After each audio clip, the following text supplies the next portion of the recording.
বলুন পারুল, আপনার যেখান থেকে মনে আছে। জি, আমি আমার ছোটবেলা থেকে শুরু করতে চাই। আমার যখন জন্ম হয়, আমি আমার জন্মর 4 দিনকার পরে মানে আমার বাবা আর আমার দাদি এসে আমাকে চুরি করে নিয়ে যায় আর কি।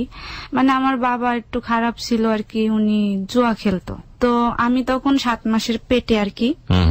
আমার মা এটা অনেক কষ্ট পায়, এই কারণে আমার মা এক পর্যায়ে আমাকে পেটে নিয়ে পলায় আমার নানুর কাছে চলে আসে। আমার নানু তখন যশোরে থাকে, ঠিক আছে। তো বাবার কোনো খোঁজ খবর নেয়নি। তারপরে আমি হওয়ার পরে আমার মা খবর দিতে চায়নি, কিন্তু আমার নানু বলতিছে যে না খবর দি, তাই বলে চিঠি দিছিল আর কি। যেদিন হয়েছে সেদিনই চিঠি দিছে। চিঠি পেয়ে আমার দাদি আর আমার বাবা আসে আমাকে দেখতে বা আমার মাকে নিতে, এরকম একটা আশায় আসে। তো স্বামী স্ত্রীর রাগারাগি হলে একটা রাগ অভিমানের কথা তো থাকেই। তো দুইজনের একটু কাটাকাটি হওয়াতে বাবা বলছে যে ঠিক আছে, তুমি আমার সংসার করবে না, তাহলে আমার সন্তান আমাকে দিয়ে দাও। আমার মা আবার একটু রাগ করে বলছে যে ঠিক আছে, তুমি যখন এইগুলো ছাড়তেও পারবা না, আমিও তোমার সংসার করবো না, তুমি তোমার মেয়ে নিয়ে যাও, ঠিক আছে। তো এটা আমার মা হয়তো বা অভিমান করে বলছে, আমার বাপ বুঝতে পারেনি। আমার দাদির কোলে আমাকে দিয়ে চুরি করে বলছে যে তুমি আগে যে স্ট্যান্ডে থাকো, আমি পরে আসতেছি। আমার দাদি আমাকে কাপড় দিয়ে ঢাকে নিয়ে আসছে, বাবা এসে একসাথে ওরা নিয়ে চলে আসছে। তখন আমার বয়স 4 দিন, মাত্র 4 দিন। আনার পরে তো ধরেন এখন আমি অতটুক বাচ্চা, আমাকে কি খাওয়াবে? বাইরেকার তো কিছু খাওয়ানো যাবে না। তো আমি হওয়ার মানে 7-8 দিন আগে আমার এক ফুফাতো ভাই হয়েছে আপন, আমার ওই ফুফুর কাছে নিয়ে যে দুধ খাওয়াইতো। তো মানে চুরি করে শেষ পর্যন্ত নিয়ে আসছে, হ্যাঁ, দুধ খাওয়াইতো আর কি। আমি ফুফুর দুধ খাইছি, আমার ওই ভাইটাও খাইছে। এক পর্যায়ে দেখা যাচ্ছে যে আমার এক চাচি আছে, মানে পাড়াপড়শি চাচি, তার মেয়ে আছে একটা বড় 1 বছরের, আমি ছোট। তো ওনার ও দুধ খাইতাম আর কি, মানে যখন যার কাছে যাইতাম তখন তার দুধ খাইতাম। এত কিছু হয়েছে, কিন্তু আমার মা কিন্তু এর মধ্যে আসে নাই। সে কত কষ্ট করে আমাকে পৃথিবীতে নিয়ে আসছে, তার তো ছুটে আসার কথা। বা আমাকে নিয়ে আসছে আমার বাবা, যে আমার বউ পরে আসবে, আমি যদি বাচ্চা নিয়ে যাই ও অবশ্যই আসবে। তখন আমার বয়স 1 বছরের কাছাকাছি। তো 1 বছরের মধ্যে আমার মা নাকি আসছে।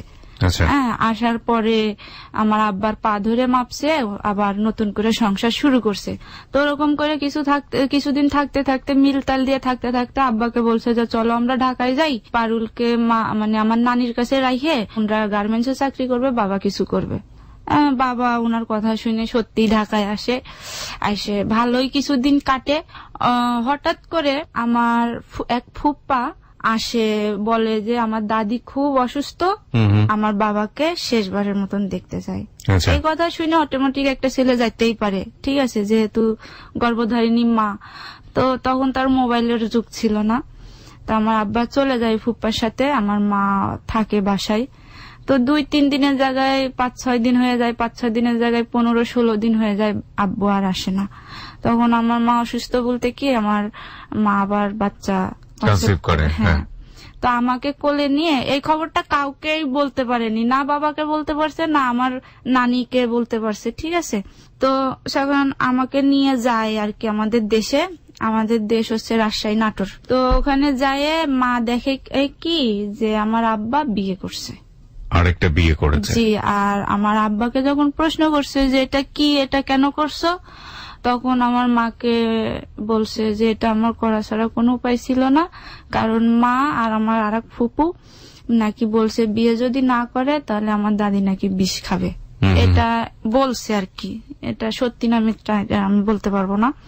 যাই হোক, এটা আব্বু আমার আম্মুকে বলছে। তখন আম্মু বলছে যে ঠিক আছে, তুমি যখন বিয়ে করছো তখন তো আমাকে আর তোমার প্রয়োজন নেই, এই যে তোমার মেয়ে আর আমি চলে গেলাম, আমাকে ডিভোর্সটা তুমি কিভাবে দিবা সেটা তোমার ব্যক্তিগত ব্যাপার। তাই বলে আমাকে, আমার বয়স তখন ধরেন 2 বছর, ঠিক আছে, আমাকে রাখে আমার মা চলে আসে।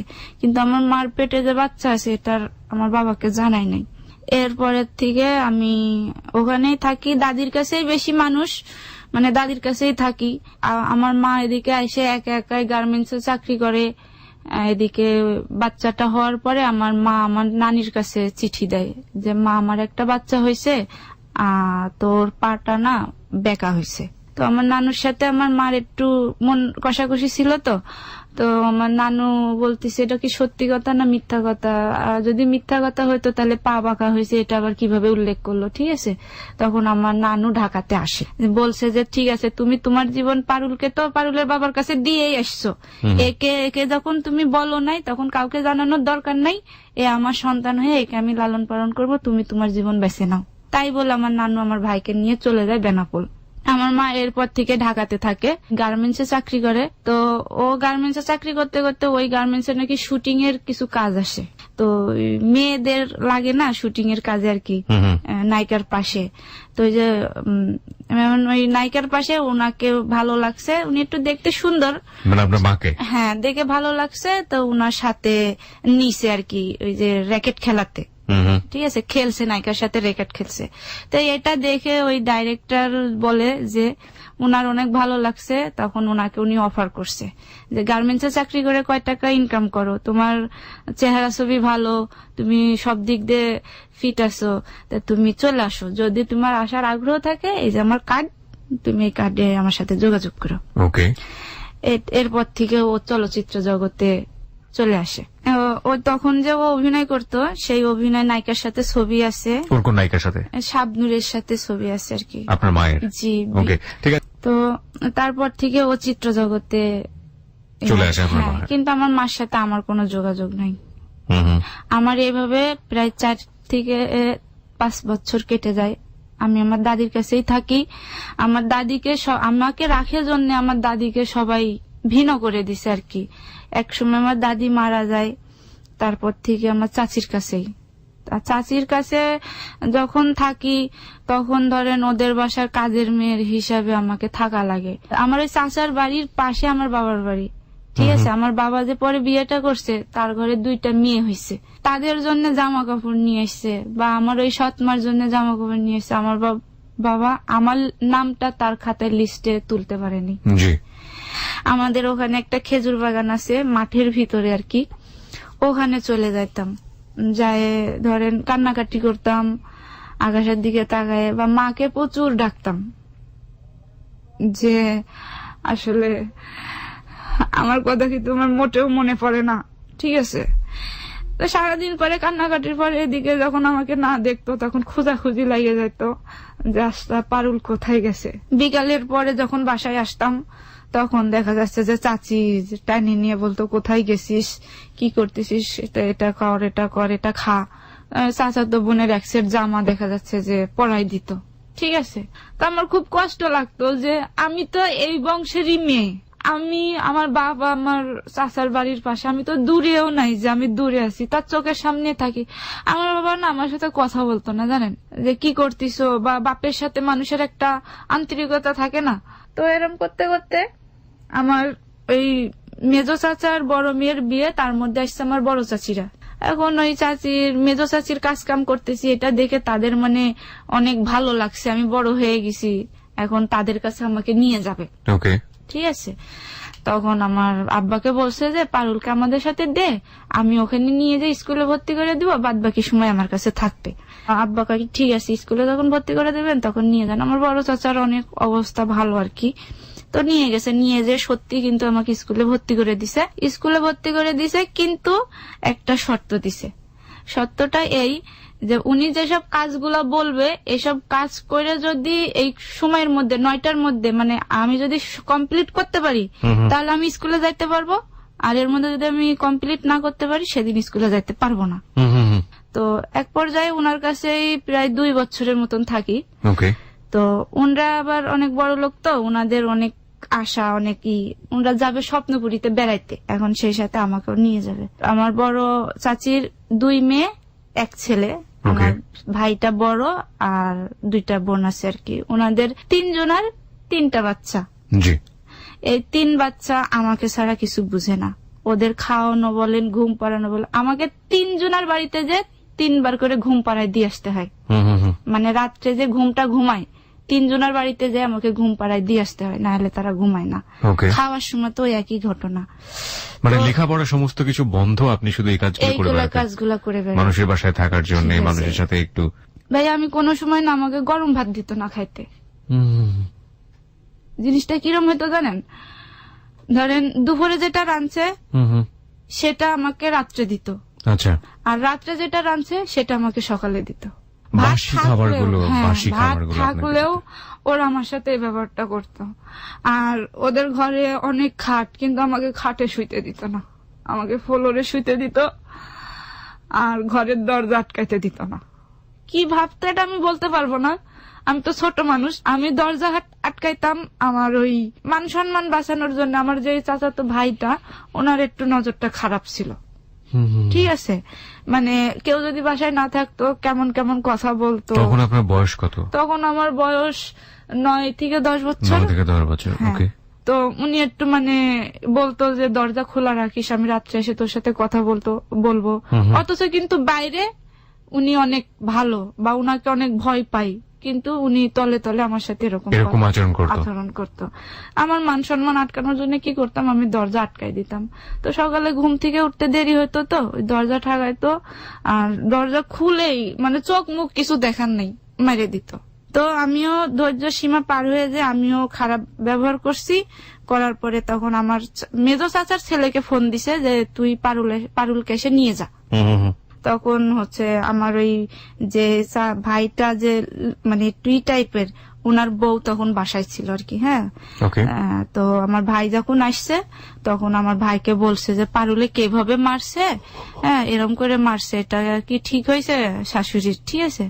তখন আমার ভাই বলতেছে যে আসলে তোর এখানে থাকার দরকার নেই, তুই চলে যা। তখন আমার ভাই নিজে আমার মেজো চাচার ছেলেকে ফোন দিয়ে বলছে যে পারুলকে এসে নিয়ে যা। আমার ওই ভাইয়াটা আসছে, এসে আমাকে নিয়ে চলে আসছে। চলে আসার পরে তখন ধরেন আমার বয়স 11 বছর, ঠিক আছে। চলে আসার পরে এখন কোথায় যাবো, এখন আবার ওই মেজো চাচির কাছে। তো আমার ওই যে বোনটার বিয়ের মধ্যে আমি আমার বড় চাচির কাছে আসি, ওই বোনের স্বামী আসছে বেড়াইতে। তো আমাকে দেখে আমার কথা শুনে মানে আমার উপরে অনেক দুঃখ প্রকাশ করছে আর কি। তো উনার মেয়ের জন্মদিন আপনার 1 বৈশাখে, তো বলছে যে তুই আর আরিফা যাস বেড়াইতে। মেজো চাচিকে বারবার বলে গেছে, তো সত্যি পাঠাইছে, জন্মদিনের আগে পাঠাইছে, কিন্তু তার উদ্দেশ্য ছিল যে সে একটা ছেলে দেখছে, সেই ছেলেটাকে আমাকে দেখাবে, যদি পছন্দ হয় সে গার্জিয়ান হিসেবে বিয়ে দিয়ে দিবে। গেছি, যাওয়ার পরে শেষে বলতিছে আর কি আমাকে আস্তে আস্তে যে তোর জন্য একটা ছেলে দেখছি, যদি ছেলেটা তোকে পছন্দ করে তাহলে আমি গার্জিয়ান হয়ে তোকে বিয়ে দিয়ে দেবো, তোর কোনো আপত্তি আছে? তো উনি তো দুলাভাই মানুষ, তো ইয়ার্কি করতেছে, এভাবে হাসতাম, ইয়ার্কি করতাম। তো আমি বলছি যে না, আমার কোনো আপত্তি নেই। এখন ওই ছেলেটা জন্মদিনের দিন আসছে, এসে দেখছে এবং কি পছন্দ করে গেছে, আর বলে গেছে যে সোমবারের দিন এসে আমার মা মেয়েকে দেখে আংটি পরায় থুয়ে যাবে। এটা সোমবারের দিন সময় দিছে, সেদিন ছিল বৃহস্পতিবার। এখন আমার দুলাভাই তো অনেক খুশি যে বিয়েটা পড়ায় রেখে আমার কাছে তোকে 2 বছর রাখবো, রাখার পরে তুই যখন উপযোগী হবি তখন তার হাতে আমরা তুলে দিব। আর ছেলেটার সাথে ওইভাবেই কথা হয়েছে। কোন সোমবারের দিন যে ওদের আসার কথা, হঠাৎ করে ছেলেটা ফোন দিয়ে বলতেছে না ভাইয়া, বিয়েটা মানে মনে হয় ভেঙে যাবে। কেন ভেঙে যাবে? কয় না ভেঙে যাবে, আপনি আপনার অমুক চাচিরে জিজ্ঞেস করেন। অমুক চাচি বলতে আমার এটা মানে আমার আব্বার বড়জন, আমরা যাকে বলি নোয়া চাচি। এই চাচি ওই ছেলেটার মাকে বলছে যে আপনারা আর মেয়ে পাইলেন না, ওর বাপ ওকে দেখে না, ওর মা নাই, আপনার ছেলে একমাত্র ছেলে, যে কার কাছে যাবে? ও এখন এই চাচির বাড়ি ওই চাচির বাড়ি কাজের মেয়ে হিসাবে থাকে, তখন কি কাজের বর হিসাবে আপনার ছেলেকে সবাই খেদমত করবে, আপ্যায়ন করবে? আপনার মেয়ে খুঁজে পেলেন না। আমার কিন্তু আপন চাচি এই কথাগুলো বলছে। যাই হোক, বিয়েটা ভেঙে দিছে। তখন আমার দুলাভাই অনেক কষ্ট পাইছে। কষ্ট পাওয়ার পরে আমাকে বলছে তুই এখানে থাক, আমি ওই ছেলেকে দেখাই দিব যে ওর চাইতে ভালো জায়গায় আমি তোকে বিয়ে দিতে পারি। রাখিয়ে দেওয়ার পরে হঠাৎ করে যে বসন্ত বলে না, এটা না উঠে গেছে ভাইয়া, বুঝছেন? এটা উঠে যাওয়াতে ওরা সবাই ভয় পাচ্ছে যে আমি থাকলে ওদেরও হবে। এই কারণে সাথে সাথে আমাকে আবার মেজো চাচির বাসায় পাঠাই দিছে, যেখানে আপাতত আমি থাকি। পাঠাই দিছে তো পক্সে না ভাইয়া, সব শরীর ভরে গেছে, বুঝছেন? সারা বাসায় সবার পক্স হয়েছে একসাথে, আমার মেজো চাচির, আমার ওই বোনটার, আমার ভাইটার, আমার। ওর জীবনের ছোটবেলা যে ঘটনাগুলো এখানে আসছে সেগুলো হয়তো মানুষের পরিণত বয়স অনেক সময় মনেও থাকে না, কিন্তু ওর সবকিছু স্পষ্ট মনে আছে, এবং এই মনে থাকার জায়গা থেকে যে বিষয়গুলো ও এখানে উপস্থাপন করছে খুবই নগণ্য ক্ষুদ্র বিষয়, কিন্তু ওই সময়ের জন্য এই বিষয়গুলো একটা ছোট মনে কত বড় দাগ কাটতে পারে সেটা যদি আপনারা একবার চিন্তা করেন তাহলেই বুঝতে পারবেন। আচ্ছা বলুন। হ্যাঁ, তারপরে তখন আমার চাচি 2-3 জায়গায় খবর লাগায় আমার বিয়ের জন্য তোলজোড় করতেছে। ঠিক আছে, এই ছেলে এসে দেখে যায়, ওই ছেলে এসে দেখে যায়, সবাই পছন্দ করে। কিন্তু পাবনা শাহজাদপুর থেকে একটা ছেলে এসেছিল, অনেক উঁচা লম্বা, কিন্তু ভাইয়া ওর একটা সমস্যা ছিল, সামনেকার দাঁতগুলো অতিরিক্ত বড়। তো ছেলের নিজের তাঁতির মানে ওই যে কাপড় বানাই তাঁত আছে না, নিজের সব মেশিন, নিজের সব কিছু, মানে ভালো উন্নত আর কি। তো ওই ছেলেটা দেখে পছন্দ করে গেছে, কিন্তু এটা যে সেই ছেলে এটা আমি আর জানতাম না। আমি মনে করছি যে ছেলের বন্ধু। ঠিক আছে, আর আইসে বন্ধু পরিচয় দিছে যে আমরা ছেলের বন্ধু, আমরা দেখে যাওয়ার পরে ছেলে আসবে। ঠিক আছে, তো বিয়ে টিয়ে সব মানে কমপ্লিটের মধ্যে, বুঝছেন, যেদিন বিয়ে হবে সেদিনকার ঘটনা আর কি। তো আমার চাচা আর তার ফ্যামিলির আত্মীয় স্বজন, মানে তার চাচা, এখন আমার চাচারাও কিন্তু ছেলে দেখে নাই, আমার চাচিরাও ছেলে দেখে নাই। ঠিক আছে, কথাবার্তার মধ্যে আর কি, ছেলে অনেক ভালো, উঁচু লম্বা, সুন্দর, এরকম এরকম সবকিছু আছে। তো আমার চাচিরা যাওয়ার কথা ছিল, যে কোনো কারণবশত যাইতে পারে নাই, যেদিন বিয়ে হবে আর কি সেদিনকার কথা। আমার চাচা বলতিছে রেজিস্ট্রেশন করে থাকার জন্য, আর তারা বলতিছে বিয়ে পড়াই থাকার জন্য। ঠিক আছে, এটা নিয়ে তাদের ভিতরে একটা তর্ক বিতর্ক। তাই এর মধ্যে আমার মাকে ফোন দেওয়া হয়েছে। আমার চাচি নিজেই ফোন দিছে যে হাজার হোক গর্ভধারিণীর মা, একটু বলেই দেখি কি বলে। ঠিক আছে, তখন আমার মাকে বলছে যে তোর মেয়ের বিয়ে দিচ্ছি, তুই কি আসবি? তখন আমার মা কয় কি যে আমার মেয়ের বিয়ে দিচ্ছেন, এটা কেমন কথা? আমার মেয়ের বিয়ে আমি জানি না, আমার মেয়ের বয়স কত, আপনারা বিয়ে দিচ্ছেন? কয় কি তুই তো তোর মেয়েরে ফালাই থিয়ে গেছিস, এখন তোর মেয়ের কি হচ্ছে না হচ্ছে এগুলো তো তুই জানোস না। ঠিক আছে, এখন এর বিয়ে দিচ্ছি, এখন তুই যদি আসিস। শেষে বলছে যে আচ্ছা পারুলের বাবার কাছে দেন। তখন আমার আব্বা ধরছে, তখন বলছে যে আমার আব্বাকে হুমকি দিছে যে তুমি যদি আমার মেয়েকে বিয়ে অবস্থায় দাও, আমি তোমার নামে বাল্য বিবাহ কেস করে দিব। ঠিক আছে, আর আমার মেয়ে যদি তোমার কাছে এতই বোঝা মনে হয়, তাহলে তুমি আমার মেয়েকে আমার কাছে পাঠাই দাও, আমি আমার মাকে পাঠাই দিচ্ছি। এটা শুনে তো আমি মহা খুশি, কতদিন পরে আমি আমার মার কাছে যাব। আব্বা আবার রাগ করে বসছে যে ঠিক আছে, তুমি তোমার মেয়ে নিয়ে যাচ্ছ, নিয়ে যাও, পরবর্তী যে আমার কাছে ঘুরাই দিবা তা কিন্তু পারবা না, আর ইসলামের উপরে সই দিয়ে নিয়ে যাবা। সত্যি আমার নানু কিন্তু সিগনেচার করে নিয়ে এসছে আমাকে। আমার নানির সাথে আমার মার কি নিয়ে একটা গ্যাঞ্জাম বাজছে, তখন আমাকে নিয়ে আমার মা ঢাকাতে চলে আসবে। তো আসবে, মা তখন বিবাহিত ছিলেন না, তো হচ্ছে তখন আমার নানুর সাথে একটু রাগারাগি হওয়াতে আমাকে নিয়ে ঢাকায় চলে এসছে। আসার পরে তখন আমি বাসায় থাকি, উনি ওনার মতন ডিউটি করে, আমি সারাদিন একা একা থাকি। তো অনেক বড় একটা ব্যাংক। আপনি আপনার মাকে ও বলছেন, উনি বলছেন, কারণ আপনার মাকে বোধহয় আপনি মা বলতেন না, রাইট? আপনি ছোট মাকেই মা বলতেন। হ্যাঁ, ও আমার ছোট আম্মাকে যতই খারাপ ব্যবহার করুক মা বলতাম, কারণ ছোটবেলা থেকে তো ওনাকেই দেখছি। আপনার যে পেটে ধরা মা, তাকে আপনি মা বলতাম না। এখনো বলেন না? এখনো বলি না।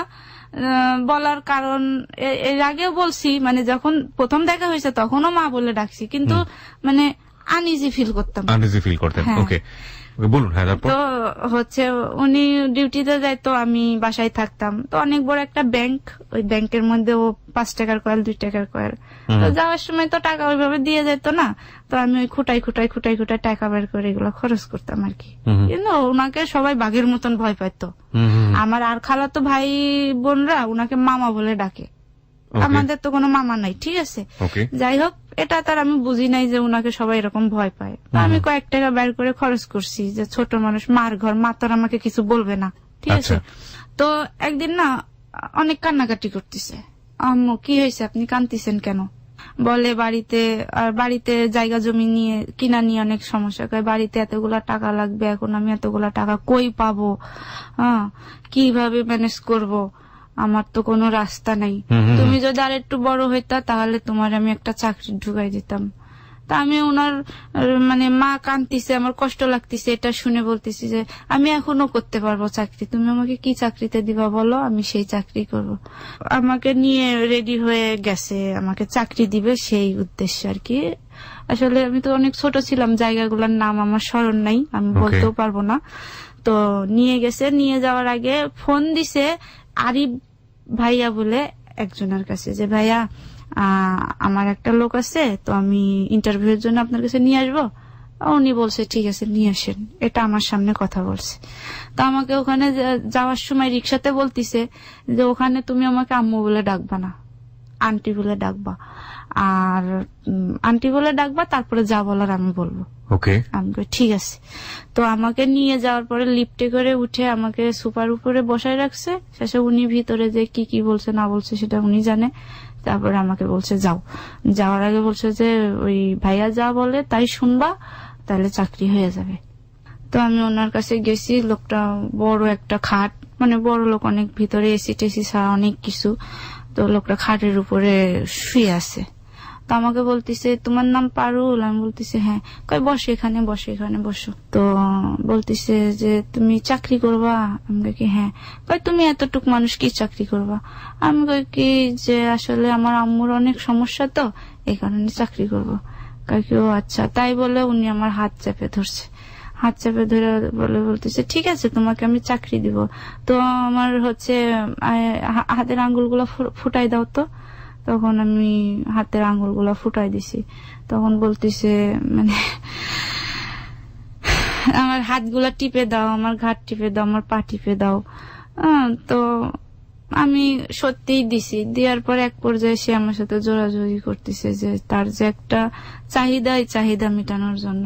এবং আপনার মা সেটা জেনে শুনে আপনাকে ওখানে দিয়েছে। এখন আমি মানে জিনিসটা এড়াই যাচ্ছে যে আমি তো ছোট মানুষ, সেই হিসেবে মানে আর এই যে শারীরিক যে একটা সম্পর্ক যে মানুষের হয়, এই বিষয়ে আমি আর কোনো সময় কোনো অভিজ্ঞতা তখন ছিল না যে এটা যেরকম আছে বা এটা এরকম ভাবে এরকম হয়, এটা এইভাবে এরকম হয়, এটার বিষয়ে আমার কোনো অভিজ্ঞতা ছিল না। কিন্তু খুব খারাপ লাগতেছে আমার যে লোকটা আমার সাথে এরকম করতেছে।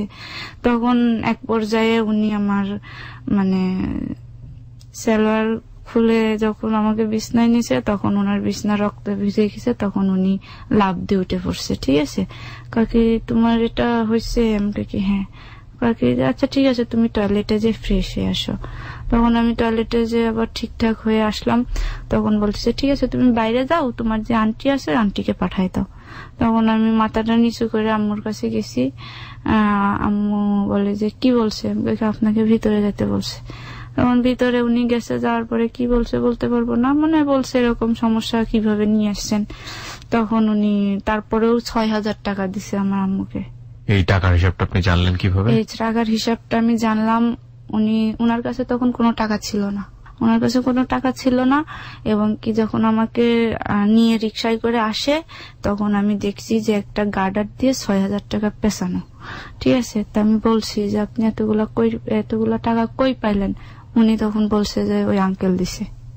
আপনি ফিরে এসে মাকে একবারের জন্য জিজ্ঞেস করেন? হ্যাঁ এটাই তো। তো আমি এমন একটা পর্যায়ে দাঁড়ায় গেছি ভাই, আমি যে রাস্তা দিয়ে হাঁটবো আমি লজ্জা পাচ্ছি হাঁটতে, কারণ জিনিসটা অন্যরকম হয়ে গেছে। আমি রিক্সায় বসে, আমি রিক্সা থেকে নামতেও পারতেছি না, আমার এত খারাপ লাগতেছে যে রিক্সাওয়ালা এটা দেখে ফেলবে বা অন্য মানুষ এটা দেখে ফেলবে।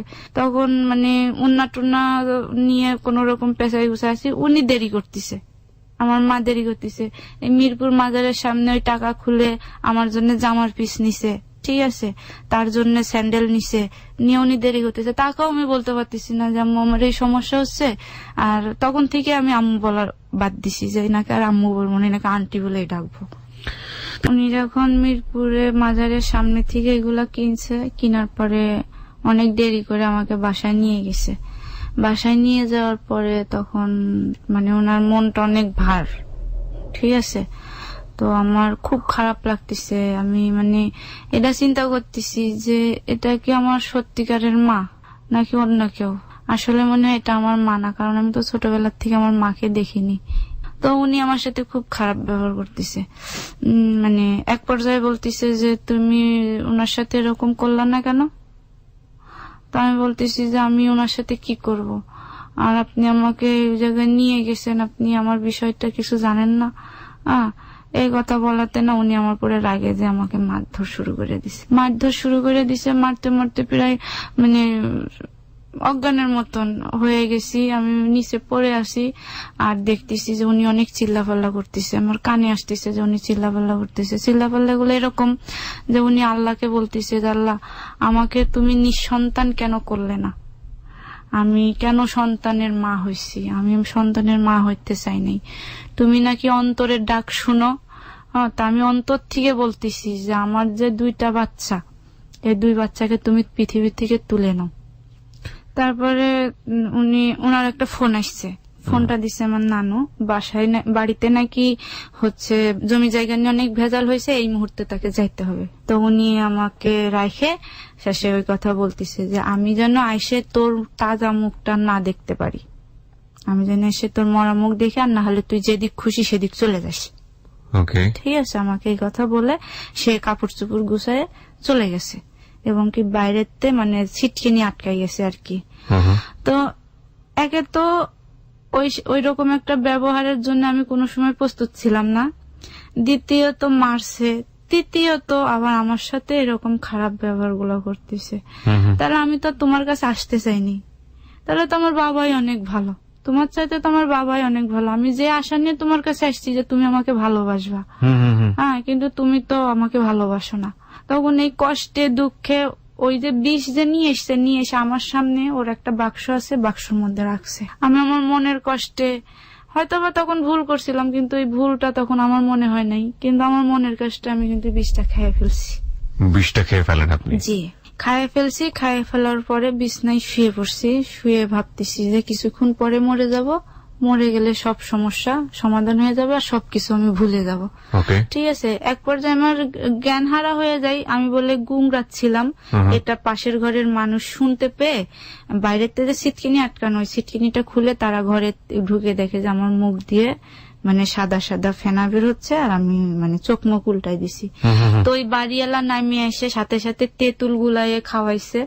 তো খাওয়ানোর পরে বমি করতে বলতিছে, আমার বমি না আসলে আমি কিভাবে বমি করব, তখন তো সাথে সাথে নিয়ে গেছে আপনার হসপিটালে। হসপিটালটার নাম বলতে পারবো না, কিন্তু লোকেশন বলতে পারবো, ওই মিরপুর 1 নম্বরে হচ্ছে আছে আর কি। যাই হোক, তো ওই হসপিটালে যাওয়ার পরে আমাকে ওয়াশ করায়, ওয়াশ করানোর পরে আমাকে বেডে দেয়, আমি ওয়াশ করা অবস্থায় অজ্ঞান হয়ে যাই। যখন আমার জ্ঞান ফিরে তখন দেখি আমি বেডে, আমার পাশে একটা সাংবাদিক বসা। তো উনি আমাকে বলতেছে, আচ্ছা তুমি এতটুক মানুষ, তোমার বয়স কম, তুমি এটা কেন করতে গেছো? তো আমি যে বলবো যে আমার মা, আমার নিজের মা এরকম করছে, এটা আমি বলতে পারতেছি না। আমি বলতেছি ভাই আমি এখন কথা বলতে পারবো না, আমাকে বলে দিচ্ছে এটা সাংবাদিক, ঠিক আছে। তো আমি বলতেছি যে আমি এখন কথা বলতে পারবো না। আর সত্যি আমার খুব কষ্ট হচ্ছিল যে পাইপ গুলা যে ভরছিল আমার মুখ দিয়ে, ঠিক আছে, প্রচুর রক্ত বেরোচ্ছে, প্রচুর, এই কারণে আমি কথাই বলতে পারতেছি না, এইগুলা ফুলে গেছে। তখন সাংবাদিক বলতেছে ঠিক আছে আমি পরে আসবো, তুমি রেস্ট নাও। এই খবর আবার ওই বাড়িওয়ালা আমার মাকে ফোন দিয়ে বলছে সাথে সাথে। আমার মা মানে ওখানে পৌঁছায়ও না পৌঁছায় আবার যেখানে মানে শুনছে যে রাস্তায় যে পর্যন্ত যে আমার মেয়ে বিষ খেয়েছে, তখন ওখান থেকে আবার গাড়ি চেঞ্জ করে ঢাকার দিকে রওনা দিছে। তখন আমার নানু ফোন দিছে, নানু ওই কথা শুনে আমার নানু ঢাকাতে চলে আসছে সরাসরি আসে, কিন্তু হসপিটালে আসছে। আমি শুয়ে আছি ভোরবেলা, তখন আইসাই না মানে কেউ ছিল না, কোনো নার্স ছিল না, কোনো ডাক্তার ছিল না, আইসাই আমাকে উদ্দম গুদ্দম মারা শুরু করে দিছে। আপনার মা? জি। খাইছিস মানুষ জানলো কেন, আর হচ্ছে বাইসে আসিস কেন, খাওয়ার মতন খাই মরতে পারিস নাই। যখন উদ্দুম গুদ্দুম মারছে না, তখন আমার নানি ঠেকাচ্ছে আর আমি দাঁড়াই পড়ছি। দাঁড়াই পড়ার সাথে সাথে অনেক বমি হয়ে গেছে আমার, আর বমির সাথে রক্ত, ঠিক আছে। তখন তো আমি মানে মাথা ঘুরতিছে, আমাকে কিছু খাইতে দেয় নাই, স্যালাইন চলতিছে, আমি কেমন জানি পড়ে যাচ্ছি এরকম। তখন আমার নানু ধরছে, ধরার পরে যখন নার্স আসছে তখন উনি আবার সরে গেছে ওখান থেকে। তখন আমার নানু মানে এমন ভাবে ধরছে যাতে ও না মারতে পারে। তো শেষে ডাক্তার বলছে যে নিয়ে যেতে পারবেন, নিয়ে যেয়ে খাওয়াইতে পারবেন, ঠিক আছে। তো বাসায় নিয়ে এসছে, বাসায় নিয়ে এসে তখন মানে বাড়িওয়ালা ওনাকে ডাকছে, বলছে যে আপনার মেয়ে এরকম একটা কাজ করলো কেন। তখন বলছে যে একটা ছেলের সাথে সম্পর্ক ছিল, ছেলেটার সাথে সম্পর্ক করতে মানা করছি, এই কারণে একটু মারছি জন্য রাগ করে এরকম করছে। তখন নানু দেখতেছে যে আমার যদি এখানে রাখে তাহলে আমাকে তো মারতে মারতে মারি ফেলবে, তাই নানু বলতেছে যে তাহলে তো আমি ওকে নিয়ে বাড়ি চলে যাই, ঠিক আছে। কয় ঠিক আছে নিয়ে যাবেন, ওর বাপের কাছে দিয়ে আসবেন, যা খুশি তাই করবেন, নিয়ে যান। হ্যাঁ, আর এরপর থেকে ওকে আমি মা বলে ডাকি না, এই ঘটনার পর থেকে। তখন সিদ্ধান্ত নিলাম, আমার মা যেদিন গাড়িতে উঠে আমি সেদিন রাত্রে আর কি, ঘরে তো টাকা পয়সা সেরকম রাখে না, তারা রাখলেও অন্যভাবে লুকায় রাখে। তো ঘরে অনেকগুলা ডিম ছিল বুঝছেন, তো ডিমগুলা নিয়ে একটা বোরখা নিয়ে খালি পায়ে আমি অনেক ভোরবেলা বের হয়ে গেছি। যে ভ্যানে উঠছি সেই ভ্যান ভাড়াটা যে দিব এটা ওই ডিম বেচেই দিব, ঠিক আছে। তখন ধরেন ওই ভ্যানওয়ালাকে বললাম, ভাইয়া এই ডিমগুলো আমাকে টুই করে দেন, আমি বেচে দেন, আমি আপনাকে ভাড়া দিব। তো ভ্যানওয়ালাটা বলতেছে আমি বেচে দিব, তোমাকে ভাড়া দেওয়া লাগবে না, আমি বুঝতে পারতেছি তোমার অনেক সমস্যা। তো আমার মাঝে মারছিল, ঠিক আছে, এই আঙ্গুল টাঙ্গুল গুলা মানে অনেক লাল হয়ে ফুলেছিল, গালটা অনেক ফুলেছিল। যাই হোক, তখন আমি খুলনাতে ওই 70 টাকা দিছিল আমাকে ডিম বেচে, এই 70 টাকা নিয়ে আমি খুলনা পর্যন্ত যাই। তো অনেক দূরে আসার পরে হঠাৎ করে না ঘুমাই গেছি ভাইয়া বুঝছেন। তার আগে পরিকল্পনা করছি যে আব্বার কাছে গেলে আব্বা রাগ করবে, তাহলে আমি কোথায় যাব, আগে বড় চাচির কাছে যাব। বড় চাচির কাছে যে বড় চাচিকে সবকিছু বলবো, বলার পরে বড় চাচিকে নিয়ে আব্দুলপুরে আসবো। তারপরে যদি তারা আমাকে বিয়ে দেয়, বিয়েই দিক, বিয়ে দিলে আমি আমার স্বামীর কাছে যাইতে পারবো, আমার মানুষের বাড়িতে কাজ করতে হবে না। পরে এরকম করতে করতে না একসময় আমি ঘুমাই যাই। এই ঘুমটা আমার ভাঙ্গে পার্বতীপুর স্টেশনে এসে। মানে কি আপনার স্টেশন পার হয়ে গেছে? পার হয়ে যে অনেক দূর, সেটা আমরা কোনোদিন দেখিওনি, নামও শুনিনি, পার্বতীপুরে। এখন আমি করছি যে কি ব্যাপার, ট্রেন তো থামানো, আর এটা কোন জায়গায়, আমাদের বাসা, আমাদের স্টেশন কি পার হয়ে গেছে না এর সামনে আমাদের স্টেশন? তো অল্প অল্প লেখাপড়া যেহেতু জানি, দেখতেছি লেখা আছে পার্বতীপুর জংশন। তো আমি ওখানে নামছি, ট্রেনে একটা মানুষও নাই, নামার পরে দেখি যে একটা লোক বৃদ্ধ, উনি খেতামুড়ি দিয়ে, মানে শীতকাল তো খেতামুড়ি দিয়ে বসে আছে। আমি বলছি আচ্ছা কাকা এটা কোন জায়গা? কয়েক এটা তো পার্বতীপুর। আমি কয়েক এটা নাটোরের আগে না পরে? কয়েক নাটোর তো অনেক দূর বাবা। আমি বলতেছি ট্রেন নাই, কয়েক আছে কালকে সকালে। ঠিক আছে। তো আমার প্রচুর খিদা লাগছে, আমি তাকে বাধ্য হয়েছি বলতে যে আপনার কাছে কোনো খাবার থাকলে আমাকে দেন। তখন উনি কি করছে, মাটির পাতিলের মধ্যে কিছু পান্তা ভাত আর কাঁচামরিচ লবণ ছাড়া দিচ্ছে, যে এইগুলা খাও, আমার কাছে লবণ নেই। তারপরে ট্রেন আমাকে তুলে দিছে, আমি উঠে বইছি একটা বগিতে। তো পার্বতীপুরের পরে আপনার হচ্ছে ফুলবাড়ি, এই পার্বতীপুর স্টেশন পার হয়ে এসে ফুলবাড়িতে থামছে। ফুলবাড়ির থেকে যখন বিরামপুরের মাঝামাঝি আর কি পরের স্টেশন, তখন টিটি আমাকে ধরছে, বলে যে টিকিট দাও। তো আমি বলতেছি যে আমার কাছে তো টিকিট নাই, তো আপনি নাটোরে চলেন, নাটোরে গেলে আমি আপনাকে টাকা দিয়ে দিব। তা বলতেছে তোমার কি মাথা খারাপ নাকি, তোমার জন্য ট্রেন দাঁড় করায় রেখে আমি তোমার টাকা নেওয়ার জন্য দাঁড়াবো? আমি বলছি যে ভাইয়া দেখেন আমি অনেক সমস্যার মধ্যে পড়ছি। তখন আমাকে নামাই দিছে। তো ওই ট্রেনের মধ্যে একটা লোকরে দেখছি আমি, লোকটা আগায় এসে টিটিরে জিজ্ঞেস করছে ভাই এখানে কি হয়েছে। তারপরে দেখতেছি ওই লোকটা, আমি একটা গাছের নিচে দাঁড়ায় আছি, ওই লোকটা আমার দিকে আগায় আসতেছে। আসার পরে বলতেছে যে আপু আপনার কি হয়েছে? তো আমি লোকটাকে বলার আগেই কান্দে দিছি। তো আমাকে বলতেছে সমস্যা নাই, আমি আপনাকে টিকিট কেটে ট্রেনে তুলে দিব। তো আর একটা ট্রেন যাচ্ছে, এখন আমি উঠে মানে উনাকে না বলে আমি চলে আসবো এরকম সিদ্ধান্ত। আরে ভাই এটা তো ওই ট্রেন না, এটা আপনাদের ওখানে থামবেন, এটা ডাইরেক্ট ঢাকায় যাবে, আপনাকে আমি তুলে দিব তো বলছি। তো উনি এরকম করতে করতে দুপুর 12টা পর্যন্ত বাজাই দিছে।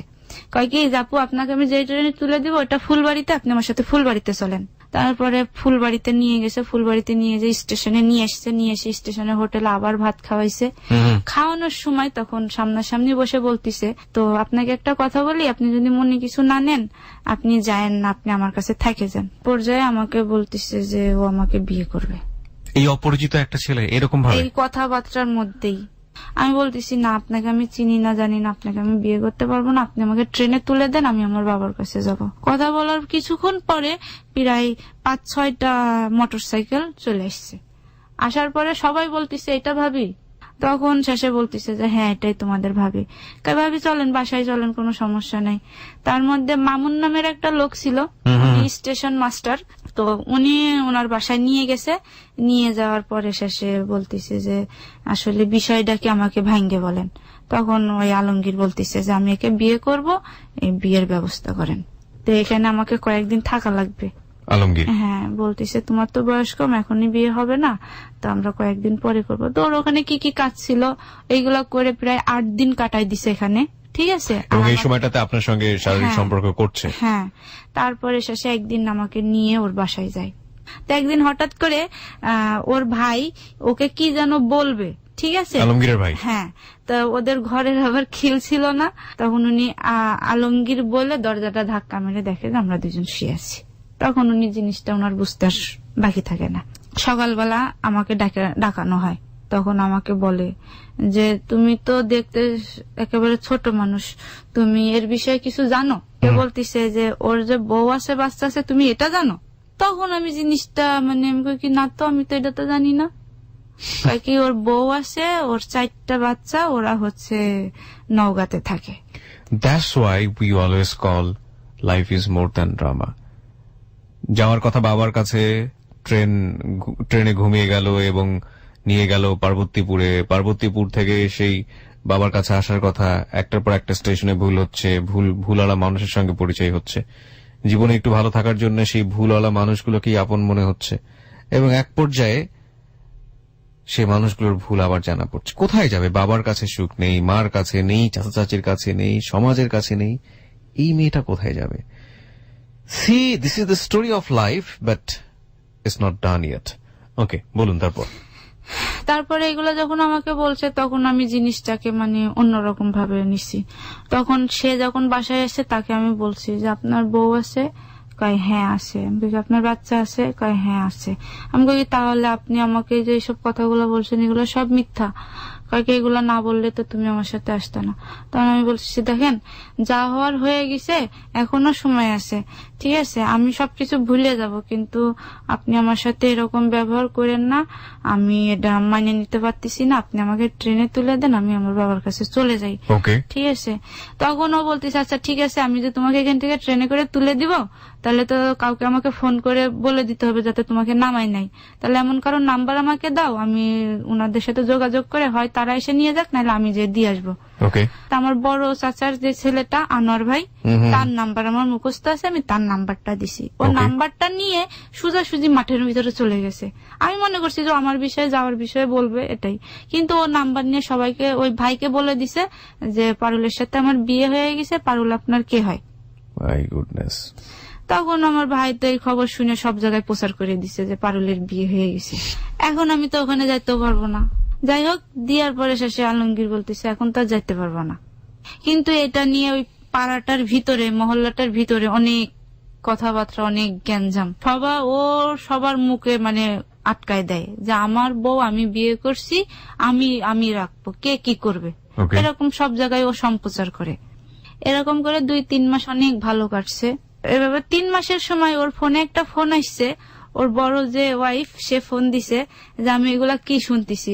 ওকে আলমগীর বলতিছে যে তুই পিছনের দিক তাকাস না, তুই সামনের দিক তাকা, পিছনে কি হচ্ছে এটা তোর দেখার দরকার নেই, এই কথা বলছে। এই কথা বলার পরে সে বলছে যে আমি আসতেছি অমুক ট্রেনে। তারপরে এখন ওই বাসায় যেহেতু ওর ওয়াইফ আসতেছে, তখন তো আমাকে এই বাসায় রাখা যাবে না। তখন কি করলো, ওর মেজো বোন, ওই মেজো বোনের বাসায় রেখে এসছে। রেখে আসার পরে বলছে যে আমি রাত্রে আসতেও পারি, নাও আসতে পারি। পরের দিন আসছে, এসে বলতেছে আমি ঢাকায় যাব, আমি 2-1 দিন আসবো না, তুমি এখানেই থাকো। ওর মেজো বোনের একটা মেয়ে আবার আমার বয়সী, তো ওর সাথে আমি দাঁড়াই থেকে কথা বলতেছি, আর ও দেখতেছে যে দূর থেকে একটা মহিলা আসতেছে বাচ্চা কোলে নিয়ে, পিছনে 2টা বাচ্চা। এখন ও বলতেছে যে মামি, এটা নিশ্চয়ই নাসিমা মামি, ওর ওয়াইফের নাম ছিল নাসিমা, ঠিক আছে, নাসিমা মামি তুমি পলাও। আমি কিসের জন্য পলাইতে যাবো, আর উনি এখানে আসবে কেন? কয় না মামি, ও অনেক খারাপ মানুষ, তুমি ওকে চিনো না, আমরা তো চিনি, তুমি পলাও। আসার পরে মানে কোনো কথা বলা না, উদ্দুম গুদ্দুম আমাকে মার, এবং কি ওদের ঘরে বাঁশ দিয়ে টিন মিন ভেঙে ফেলছে। ওরা ওদের বাসায় রাখছে এই কারণে। এক পর্যায়ে আমি অজ্ঞান হয়ে গেছি, ঠিক আছে, আমার কোনো সেন্স নাই, আমি অজ্ঞান হয়ে গেছি। আর ওই মেয়েটা ওর মামার কাছে ফোন দিছে যে মামা, মামি এসে ছোট মামির এভাবে মারছে, ছোট মামি জ্ঞান হারা হয়ে গেছে, আমাদের ঘর বাড়ি ভেঙে ফেলছে, ঠিক আছে। সে তো উনি চলে আসছে। আসার পরে আমার মাথায় পানি টানি দিয়ে আমার জ্ঞান ফিরে সুস্থ করে কয় কি তুমি মারতে বললা না, আমি চিনি না তার, আমি তারে কি মারমু। ঠিক আছে, তারপরে তো শেষে ওকে বাসায় যেয়ে টাইনে হেসে বাসার থেকে বাইর করে গেটে তালা দিয়ে দিছে। ওই মহিলাকে তো আর বাড়িতে উঠতে পারতেছে না মহিলা, ঠিক আছে। তখন ওর ছোট বোন আসছে, আইসে শেষে বলছে যে যা হওয়ার হয়েছে, বাচ্চা কাচ্চার মুখের দিক তাকায় ওকেও রাখো ওকেও রাখো। এখন ও বলতেছে যে ওকে যদি আমার রাখতে হয় তাহলে এ যা বলবে তাই শুনতে হবে। হ্যাঁ, তা আমার তো এরকম কোনো মন মানসিকতা নাই, আমি ছোট মানুষ, আমাকে যা বলবে আমি তার কথা শুনবো, আমার এরকম ধারণা। তো শেষে অনেকই করার পরে সত্যি তুলে দিয়ে গেছে বড় বোন। তার কিছুদিন পরে কুরবানি। তখনও বিয়ে হয়নি আপনার? না, তখনও বিয়ে হয় নাই। কুরবানি দিছে, এখন মানে উনি ঢোকার পরে এখন আমাকে দিয়ে সব কাজ কাম করায়। তখন আমাকে খাইতে দিছে রান্নাঘরে, তারা সবাই বসে থেকে গোল মিটিং করে খাচ্ছে, কিন্তু আমাকে ডাকতেছে না। ঠিক আছে, জিনিসটা আমার একটু খারাপ লাগে। আমি এক পর্যায়ে কান্না করে দিই যে সবাই খাচ্ছে, আমি যে ওখানে খাইলে কি হয়। ঠিক আছে, আমিও তোদের ফ্যামিলির একজন, আমি কেন রান্নাঘরে খাবো। এই জিনিসটা আলমগীর বুঝতে পারছে কি জানি না, আলমগীরও কিন্তু ওদের সাথে বসে থেকে খাচ্ছে। আলমগীর এক জায়গায় যাবে, তো ওকে বলতিছে যে আমাকে নিয়ে যাবে, তো কিছু কাগজপাতি হাতে নিছে, আমাকে রেডি হতে বলছে, আমি রেডি হয়েছি। শেষে আমাকে একটা কাগজ দিছে, মানে একটা পেপারে মোড়ানো একটা কাগজ দিছে এত বড়। ঠিক আছে, কাগজটা নিয়ে আমি আমারে বলছে সেভ করে নিতে। আমি কিভাবে সেভ করব, তো আমাকে জামার ভিতরে ব্লাউজ গায়ে দিতে বলছে, ব্লাউজের মধ্যে এটা নিতে বলছে। ঠিক আছে, আমি ওটা নিচ্ছি, টাকা পয়সা মনে হয় এরকম কিছু, কিন্তু পেপার দিয়ে ঢাকা, এটা তো আমি দেখতে পারতেছি না কি। এটা নিয়ে শেষে দিনাজপুর গেছি, যে একটা লোকে ফোন দিছে, ওই লোকটাকে বলছে বাসায় আসবে, বলছে হ্যাঁ। বাসায় গেছি, যাওয়ার পরে ওই জিনিসটা আমার কাছে চাচ্ছে। ঠিক আছে, এখন অনেকখানি ক্লিয়ার যে কেন এই নাবালিকা মেয়েটিকে সেই স্ত্রী করতে চাচ্ছে। ওকে, দিলেন, তারপর দিয়ে ওই জিনিসটা আমার কাছে বলছে প্যাকেটটা দাও, তখন প্যাকেটটা দিয়ে দিছি। দেওয়ার পরে ওই আমাকে ঘরে বসে রেখে ওরা অন্য রুমে গেছে গা। ঠিক আছে, মাপামাপি টাকা পয়সা লেনদেন আর কি। আবার যখন টাকাগুলা দিছে না, টাকাগুলাও আমার হাতে দিছে যে টাকাগুলা তোমার কাছে রাখো। আমি আবার ওইভাবেই রাখছি। রাখার পরে শেষে আসার সময় আমি ওনাকে প্রশ্ন করতেছি যে আচ্ছা ওইগুলা কি, তখন আমাকে বলতিছে ওইগুলা দামি একগুলা গাছ। দামি একগুলা গাছ? হ্যাঁ, এগুলা এখানে উৎপাদন হয়, কিন্তু এগুলা যদি পুলিশে ধরে তাহলে অনেক সমস্যা হয়। আপনি জিজ্ঞেস করেননি গাছগুলো দিয়ে কি করে? না, ওটা আমি জিজ্ঞেস করি নাই তখন। তারপরে আমাকে বাসায় নিয়ে আসার পরে আমাকে টাকাগুলা দিতে বলছে, আমি টাকাগুলা দিছি। টাকাগুলাও আবার ওর বউয়ের কাছে দিছে। আমি বললাম যে আমিও তো ওর বউ, তাহলে আমার কাছে দিল না কেন? ওকে, তো এক পর্যায়ে এরকম লেনদেন চলতেই আছে। ঠিক আছে, একদিন দেখি যে ও আমাকে বাইরে বাইর করে দিয়ে ও কি করতেছে, এটা আমার ভিতরে তো সন্দেহ জাগতেই পারে, আমাকে বাইরে বাইর করে দিয়ে ও কি করতেছে। তখন আমি জানলার ছিদ্র আছে, জানলা দিয়ে দেখতেছি ওই গুড়া গুড়া ওইগুলা ভরতিছে, আর ভরার পরে এক পর্যায়ে খাচ্ছে। গুড়া গুড়া? হ্যাঁ। কালার কেমন ছিল? মাটির মতন আর কি, গুলের মতন, এই টাইপের কিছু কালার, এই টাইপের। তো এই সিগারেটের মধ্যে ভরে ও খাচ্ছে। আমি বলছি এগুলা কি, এখন আমাকে বলতেই হবে, এগুলা তুমি খাচ্ছ, এগুলা কি? তখন আমাকে বলতেছে পাগলি এগুলা হচ্ছে হিরোইন, চিনো? আমি কি না, কি দেখো দেখাই, এগুলা হচ্ছে হিরোইন, এগুলার অনেক টাকা দাম, এগুলা পুলিশে ধরলে কেস টেস হয়ে যায়। আমি কি যে এগুলা পুলিশে ধরলে কেস হয় কেন? এইগুলা মানুষ খাইলে নিশা হয়, এই নিশা হওয়া তো ভালো না। আমি কি ও আচ্ছা ঠিক আছে, এরকম করে আমাকে দিয়ে ব্যবসার লিঙ্ক করায়। এক পর্যায়ে আমাকে নিয়ে ঢাকাতে চলে আসে, মানে আপনাকে দিয়ে লেনদেন গুলো করতো। হ্যাঁ, এরকম করতে করতে হঠাৎ করে আমার পেটে বাচ্চা আসে। তখন আমি পেটে বেবি চলে আসে? তখনও বিয়ে করেননি? না, বিয়ে করি নেই, যে জন্ম সনদের কাগজ নিয়ে সমস্যা, এই কারণে বয়স কম, এই কারণে। ঠিক আছে, যাই হোক, মানুষের লাইফ কতটা মেজারেবল হতে পারে। তারপরে হচ্ছে ওকে বললে জিনিসটা এড়াই যায়, কেমন যেন বলে। ঠিক আছে, এই সমস্যা সেই সমস্যা, অনেক সমস্যা দেখায়। তো এক পর্যায়ে বেবি চলে আসে, তখন ও বলে যে চলো আমরা বাড়িতে চলে যাই। পর্যায়ে আমার বাচ্চা মানে 4-5-6 মাসের হয়ে আসে, আমি ওর বোনের বাড়িতেই থাকি। তো আমার পেটে বাচ্চা আসছে, তো আমার খুব ইচ্ছা হচ্ছে জিলাপি খাওয়ার জন্য, বুঝছেন? অনেক দিন অনেকবার অনেক রকম ভাবে তাকে বলছি। ও যে বাজার থেকে বাসায় আসার সময় আমাকে জিজ্ঞেস করতো কি লাগবে, আমি ওটাই বলতাম যে জিলাপি। এরম করতে করতে জানেন 6 মাসের কাছাকাছি চলে আসছে, ঠিক জি, আছে, জি। ও আমাকে জিলাপি খাওয়ায় না। তো ওই পাশে এক বাসার উনরা আবার বেবিটা যে আসতেছে এটা তো উনি জানতো। হ্যাঁ, তো অবশ্যই। উনি কি বলেছিল, বেবিটাকে অ্যাবর্ট করা? না না না, উনি এগুলো বলেনি? না, বেবি রাখবে বলেছে। ওকে, ঠিক আছে। তারপরে হচ্ছে পাশের বাড়ির আমরা যাকে যে সুইপার বলি না, ওনার বাড়ির স্বপ্নপুরের যত টয়লেট আছে ওনারা ডাকে নিত আর কি, ঠিক আছে। ওই সুইপাররা শুনে বলে যে ভাবি আমি যদি আইনে দিয়ে আপনি খাবেন? আমি কই কি আপনারা অন্য জাতের মানুষ, আপনাদের হাতের জিনিস আমরা কিভাবে খাই, ঠিক আছে। তাই ভাবি আমি ভ্যানালাকে টাকা দিব, ভ্যানালা কিনে আপনাকে সরাসরি দিবে। কি জিনিস সেটা? জিলাপি। জিলাপি? হ্যাঁ, 100 দিনও বলছি যে আমার এটা খাইতে ইচ্ছা করতেছে। এক পর্যায়ে ওরা আমাকে এই জিলাপিটা খাওয়াই। যাই হোক, একদিন ওর বোনের সাথে ওর বোন জামাইয়ের অনেক ঝগড়াঝাটি, তো ওকে আমি ফোন দিয়ে রাস্তায় ডাকে বলতেছি যে তুমি এরকম করো, ও টাকা পয়সাও ঠিক মতন দাও না, ওর ভিতরে তো ঝগড়াঝাটি লাগছে, আমি এখানে থাকবো না, এখন আমাকে বাসায় তুমি বাড়িতে নিয়ে চলো। আর ও আমাকে বাড়িতে নিয়ে যাবে না। হ্যাঁ, ও কি করে ভাইয়া, মোটরসাইকেলের উপরে বসে আছে, দুই পাশে দুই ঠ্যাং দিয়ে, আর আমি রাস্তার এই পাশে, রাস্তাটা অনেক উঁচু। কি করলো, রাগের মাথায় এমন জোরে একটা লাথি মারলো আমার পেটে। তখন আমার 7 মাস রানিং, 7 মাস চলে, ঠিক আছে। এমন জোরে লাথিটা মারলো, আমি ওকে মানে আমি একেবারে রাস্তার কিনারে দাঁড়াই, ঠিক আছে, আমি ওকে এইভাবে ধরার চেষ্টা করছি, ওর কলারের সাথে আমার হাত স্পর্শ খাইছে। ও ইচ্ছা করলে আমাকে ধরতে পারতো, আমি পড়ে যাচ্ছি, ইচ্ছা করলে ধরতে পারতো। আমি গড়াইতে গড়াইতে গড়াইতে গড়াইতে একেবারে ভুট হয়ে ওই মাটিতে যে পড়ি। ওর বন্টন সবাই দৌড়ে এসে কি করছিস এরকম করে বাসায় নিয়ে গেল ভাইয়া। তারপরের থেকে প্রচন্ড ব্যথা, প্রচন্ড ব্যথা। আমি অনেক জোরে জোরে চিল্লাই, হ্যাঁ অনেক জোরে জোরে চিল্লাই, অনেক কান্নাকাটি করি। ও আর আমার সামনে আসে না। সে এইরকম করতে করতে সন্ধ্যা হয়ে গেছে, তাও আমাকে ডাক্তারের কাছে নিয়ে যায় না। ডাক্তারের কাছে নিয়ে যায় না। তো আমার ওর বোন বারবার ওকে বলতিছে যে মেয়ে যদি মারা যায় তাহলে ওর বাপ মা যতই খোঁজ খবর না নিক। এদিকে কিন্তু আমার বাবা মার কেউ আমার খোঁজ খবর নেয় না, সবাই শুনছে যে আমার বিয়ে হয়েছে, ঠিক আছে। তো কোথায় আছে, কেমন আছে, কেউ কোনো খোঁজ খবর না নেওয়াটাই স্বাভাবিক, কারণ তাদের জায়গা থেকে তারা এইভাবে আপনাকে ফিলও করে না। হ্যাঁ, দিয়ে তো শেষে এখন অনেক ব্যথা, আমি অনেক চিল্লাই, অনেক কান্নাকাটি করি, ঠিক আছে। তখন ও বলতিছে যে ঠিক আছে এখন রাতটা পার করো, কালকে হসপিটালে নিয়ে যাব, ঠিক আছে। আমার এই চিল্লাচাল্লি শুনে পাশের গ্রামের এক মহিলা এসছে, উনি একটু দায়ী টাইপের, ঠিক আছে। উনি শেষে অনেক চেষ্টা, অনেক তেল মালিশ করে, অনেক কিছু করে চেষ্টা করে একটা নর্মাল বেবি হয়েছে। This is truly truly truly unthinkable, অচিন্তনীয় একটা জীবনের গল্প। পরে আমার একটা বেবি হলো, বেবিটার হাত ভেঙে গেছে, মাথার এই সাইডটা টোপ খেয়ে গেছে, এই সাইডটা ফুলে পেটেই, হ্যাঁ লম্বা হয়ে গেছে। মানে ওই যে আমি যে গড়াইছি, এই গড়ানোতে ও প্রচুর আঘাত পাইছে, ঠিক আছে।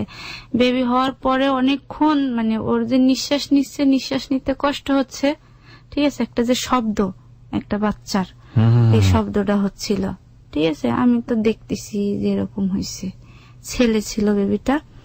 তো এক পর্যায়ে বেবিটা মারা যায়, জন্মের পরপরই, হ্যাঁ প্রায় 10-15 মিনিটের মতন ছিল, দিয়ে মারা যায়। মারা যাওয়ার পরে ওর বোন ওটা ঢেকে রাখার পরে শেষে ওরে দেখানোর পরে ও এসে কান্দে এমনি আমার পা ধরে মাপ চাই।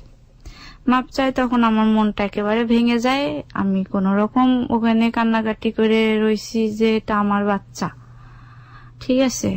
অনেক কিছু করে মাটি দেওয়া হয়, মাটি দেওয়ার পরে আমি একটু সুস্থ হওয়ার পরে আমি ওর কাছ থেকে ঢাকাতে চলে আসি সরাসরি। এটা কি আপনি মানে চুরি করে চলে আসেন নাকি? ওকে চুরি করে চলে আসে এখানে এক পরিচিত লোকের কাছে আসি, আমি আঙ্কেল করে ডাকতাম। আসে এখানে গার্মেন্টসে চাকরি নিয়ে 1 মাসও হয় নাই, তার মধ্যে ও খোঁজ খবর নিয়ে এখানে এসে আমার পা ধরে আবার মাপ চায়। হ্যাঁ, চাওয়ার পরে বলে যে চলো, আমি আর তোমার সাথে কোনো খারাপ ব্যবহার করব না, তুমি যা বলবা তাই করবো, তুমি চলো। তাই বলে আবার এসে আমাকে নিয়ে যায়। এক পর্যায়ে দেখা যাচ্ছে যে আবার আমার পেটে বেবি আসে, ঠিক আছে। তখন আমি আর এখানে থাকতে বারবার আপনি কনসিভ করছেন, আপনি ওকে কেন বলছিলেন না যে তুমি আমাকে বিয়ে করো? আমি ওকে অনেকবার বলছি এর মধ্যে বিয়ে করার কথা, কিন্তু আমাকে ওই মানে আমার বয়স কম এটা বলে। আবার যখন আমার পেটে বেবি আসে তখন আমি বলি যে আমি এখানে থাকবো না, আমি আমার বাবার কাছে যাব। নিয়ে এসে আমাকে বেড়ানোর নাম করে কয়দিন রাখে, ও চলে যায়, আমি ওখানে বেড়াই, সবাইকে ম্যানেজ করি। যে একবার আমার বাচ্চাটা নষ্ট হয়ে গেছে, আমি আর আমার বাচ্চা নষ্ট হইতে দিতে চাই না, ওখানে আমার খাওয়ার কষ্ট, সবকিছুর কষ্ট হয়, আমি এখানে থাকবো। তখন আমার বাবা বলে যে ঠিক আছে থাকো, আমার মেজো চাচিও বলে যে ঠিক আছে থাক, আমার মেজো চাচাও বলে থাক, সবার কাছে আমি থাকি, অনুমতি নিয়ে আমি ওখানে থাকি। এক পর্যায়ে ও আমাকে ফোনে বলে যে ও বিদেশ যাবে, তখন আমাকে ও ফোনে বলতে বলে সবাইকে যে তোমার চাচাকে বলো, তোমার আব্বাকে বলো, আমি বিদেশ যেতে এগুলা দিয়ে দিব, আমি তো করব না, ঠিক আছে। এর মধ্যে আমার মানে শারীরিক অবস্থা খুব অসুস্থ হয়ে যায়, আমাকে হসপিটালে নিয়ে যায় সবাই মিলে, ঠিক আছে। নিয়ে যাওয়ার পরে হচ্ছে ওখানে ডাক্তার বলে যে ইমার্জেন্সি ভাবে সিজার করতে হবে, এটা নর্মালি হবে না। তখন আমাকে সিজারে নিয়ে যায়, সিজার হয়, বাচ্চাটা হয়, মানে ওটাও ছেলে বেবি হয়, সবাই অনেক খুশি। ও তখনই বিদেশি চলে যায়। যাওয়ার পরে আমি বাচ্চাটা নিয়ে আমার কোন দেশে যায়? এটা লিবিয়াতে। তারপরে আর কোনো ফোন নাই 3 মাস। তখন হঠাৎ একদিন ফোন দিয়ে বলতিছে আমাদের ভুয়া ভিসায় পাঠাইছে, আমরা ফেরত আসতেছি। কত লাখ টাকা খরচ হয়েছিল? কত লাখ টাকা খরচ হয়েছিল, ও কত দিছিল জানি না, কিন্তু আমার ফ্যামিলির এখান থেকে পুরাপুরি 2 লাখ টাকা দেওয়া হয়েছে। চাচা আমার সাথে খারাপ ব্যবহার করে বাড়ি থেকে বের করে দিছে। যাই হোক, আমার বাচ্চাটাকে নিয়ে আমি কাঁদতে কাঁদতে ওখান থেকে বের হয়ে আসি। তখন আমার বাচ্চার বয়স 5 মাস। আমি যখন ওখান থেকে বের হয়ে আসি কাঁদতে কাঁদতে, ভাইয়া আমি আমার বাচ্চাটার দিক তাকাইছি, দেখি যে আমার বাচ্চাটা এমন ভাবে আমার দিক তাকাই আছে, মানে ও বুঝছে যে আমার মা কাঁদতিছে। তারপরে আমার বাবার এখানে আসছি, আমার বাবা বলতেছে যে বাবা আমার ঘর খালি করে দাও, এখন তুমি কোথায় যাবো আমি বলতে পারি না। বাবা এ কথা বলছে? তো ও বিদেশ যাওয়ার সময় যে সিমটা ওর ব্যবহার করে, যে সিমটা, ওই সিমটা আমাকে দিয়ে যায়, সিমটা আমি ফোনে তুলি। আল্লাহর কি রহমত, যেদিন তুলি তার পরের দিনে একজন আমাকে ফোন দেয়, মানে ওই নাম্বারে ফোন দেয়। ওকে, ভাবি আপনার নাম্বার তো আমরা জানি না, এই কারণে আপনাকে খুঁজে পাই না, আজকে ভাইয়ের নাম্বার তুলছেন জন্য আপনাকে পাইছি। তো ভাবি আপনি তো অনেক র্যাঙ্ক জানেন, আপনি তো অনেক জায়গা জানেন, তা আমরা যদি আপনাকে জিনিসগুলা দিই, আপনি বিক্রি করে লাভটা রাখে, মানে আপনাকে যদি হিরোইন গুলো দেয়, হ্যাঁ ওকে ঠিক আছে, এগুলা দিলে আমি যাতে লাভটা রাখে বাদ বাকিটা ওদের দিই, ওরা যে অ্যামাউন্টটা বলবে আর কি। তখন ওই লোকেরা আমাকে এইগুলা দিতে শুরু করলো, আমি ঢাকাতে নিয়ে এসে বিভিন্ন জায়গায় দিচ্ছি, বিক্রি করতেছি, লাভ যেটা হচ্ছে সেটা কাছে রাখতেছি, বাদ বাকিটা ওদের দিয়ে দিচ্ছি, ঠিক আছে। এইভাবে আরো 2 মাস চলে যায়। যখন আমার বেবির বয়স 7 মাসে যে 8 মাসে পড়বে, তখন হঠাৎ করে সব র্যাঙ্ক বন্ধ হয়ে যায়। তো এর মধ্যে যে আমি টাকাগুলো ইনকাম করছি, এই টাকাগুলোতে এই সংসারে ব্যয় করছি, ঠিক আছে, আমার মাঝির চাচার সংসারে ব্যয় করছি। হঠাৎ করে বন্ধ হয়ে যাওয়াতে আমার এই চাচিটা কেমন যেন একটু ঘুরে বসে। তখন আমি জিনিসটা বুঝি যে আসলে আমি এই কয়দিন অনেকটা খরচ করছি, এখন করতে পারতেছি না, জন্য এরকম করতেছে। আমি জিনিসটা ফিল করে এবং কি চাচাকেও বলতে পারি না, আমার চাচিকে বলি, আমার আপন চাচিকে। সে কি করে, ওই চুরি করে ভাত পাঠায়, চুরি করে রুটি পাঠায়। হ্যাঁ, আমি রাস্তার দিকে তাকাই থাকি যে আমার চাচি খাবার পাঠালে আমি খাবো। আমি যতক্ষণ কাজ করি ততক্ষণ ওকে ঘুম পাড়তে দিই, যখন আমার কাজ হয়ে যায় তখন আমি আর ওকে ঘুম পাড়তে দিই না, আমার ভালোই লাগে না, ঠিক আছে। আমার বাপ বলেন মা বলেন আমার সবকিছু ও ছিল, আমি ওকে কোনো সময় মাটিতে রাখতাম না। আমি ওরকে ভালো রাখার জন্য আমি স্টেশনের মধ্যে মুখ বাঁধে ভিক্ষা করছি। আমার বুকে দুধ হইতো না, আমি খাইতে পারি না, আমার বুকে দুধ হবে কিভাবে, ওকে তো বাইরে খাওয়াইতে হইতো। তো সেদিন খাওয়াইটা ঘুম পাড়ায় রাখছি ভাইয়া। আমি খাওয়া দাওয়ার পরে ওর কাছে গেছি না, ওর কাছে যে ওকে তুলতে গেছি ভাই, ওর প্রচন্ড জ্বর। ডাক্তারের কাছে নিয়ে গেছি, ডাক্তার অনেক দেখে দেখে বলছে যে হঠাৎ করে জ্বর আসছে, মাথায় জ্বর উঠে গেছে, জন্য এরকম হয়েছে। বিল আসছে 300 টাকা। এই 300 টাকা তো এখন আমার কাছে নেই। আমার যে চাচির বাসায় যে চাচিটা আমার সাথে খারাপ ব্যবহার করতেছিল বর্তমান, ওই চাচি আমাকে দিয়ে ওনারা আবার ফেতরার টাকা রাখছে আর কি, ঠিক আছে। ওরা 6 জন মানুষ 50 টাকা করে ফেতরার টাকা রাখছে। তখন বলছে যে তুই এটা নিয়ে খরচ কর। ফেতরা তো আমরা বাইরের মানুষই দিতাম, তোকেই দিলাম। এটা আমি দিয়ে বাবুকে ছাড়াই নিয়ে আসি, কিন্তু ওর ভিতরে যে একটা অস্বস্তি ভাব, এটাও প্রকাশ করতেছে আমার বাবুটা। এক পর্যায়ে সন্ধ্যার মাগরিবের আজান দেয়, তখন আমি ওকে নিয়ে ঘরে উঠি। ভাইয়া ঘরে উঠার পরে ও যে ছেলেটা কান্দে না, সেই ছেলেটা শুধু কাঁদতেছে, এবং কি এই দুধ থেকে ওই দুধ দিয়ে, ওই দুধ থেকে ওই দুধ দিয়ে, মানে দুধ বের করলেই ও কাঁদতেছে, ঠিক আছে। এক পর্যায়ে আমার খুব কষ্ট হচ্ছে, তো আমি রাগ করে ওকে মানে বিছনার উপরে শোয়াই দিই, একটু জোরেই শোয়াই দিই, দিয়ে মানে রাগারাগি করি। ওর বাবার সাথে কিন্তু কোনো যোগাযোগ নেই। বুঝছেন, আমি মানে একটু কষ্ট নিয়ে কান্দে দিয়ে বলি যে তোর বাপও মরছে, এখন তুইও মর। এই কথাটা বলি তখন মানে দেখি কি মোবাইলের লাইট দিলে ও আলোর দিকে তাকাইতো, যত জোরেই কান্দুক না কেন মোবাইলের লাইট পেলে চুপ। তো লাইট দিছি, তো 2 পাশ দিয়ে রক্ত। চমক করছি, কি ব্যাপার ছেলের মুখে রক্ত, মানে জোরে করে শুয়াইছি, লাগছে নাকি কোনো জায়গায়? ওর কোনো জায়গায় লাগেনি।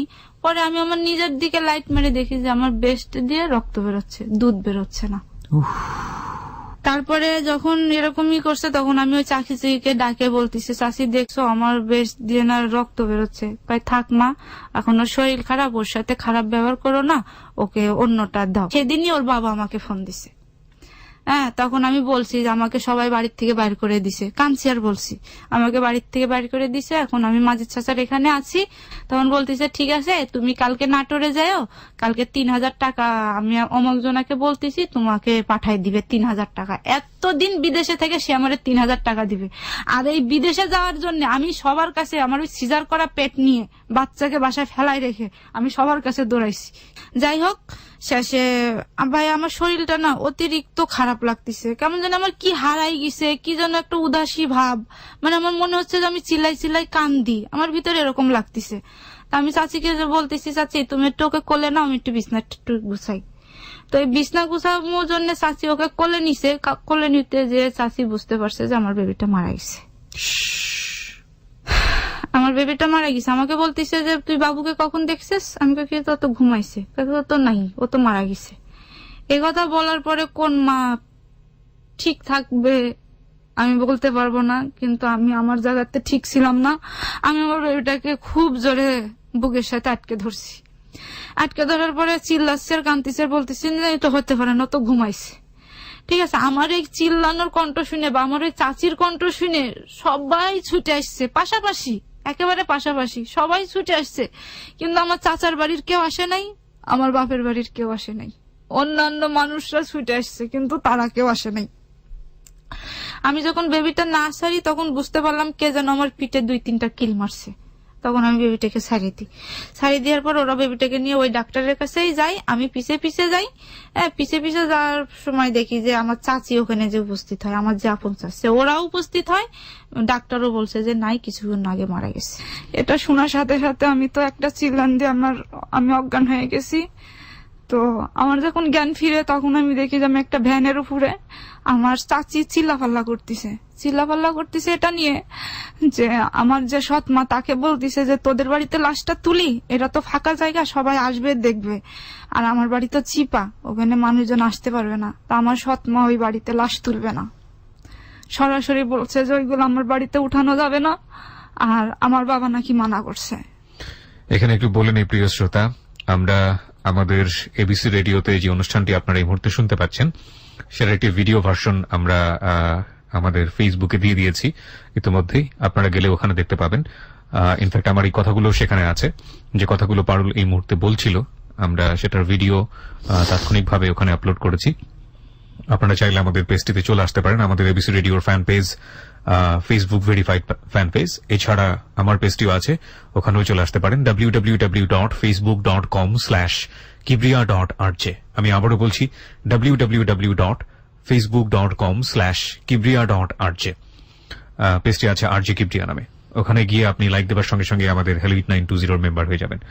জি বলুন আপনি। তারপর আমার চাচি চিল্লাপাল্লা করতেছে, তো পাশের যেই লোকটা আমাকে মারছিল লিটন ভাই, সে বলতেছে থাক, কারুর বাসায় নিয়ে যাওয়া লাগবে না, এই লাশ আমরা মাদ্রাসায় নিয়ে যাব, আমরা পাহারা দিব, আমরাই ওর আত্মীয় স্বজন। তাই বলে মাদ্রাসা ছিল, মাদ্রাসায় নিয়ে গেছে। নিয়ে যাওয়ার পরে ওখানে তো কান্নাকাটি ঢল পড়ে গেছে।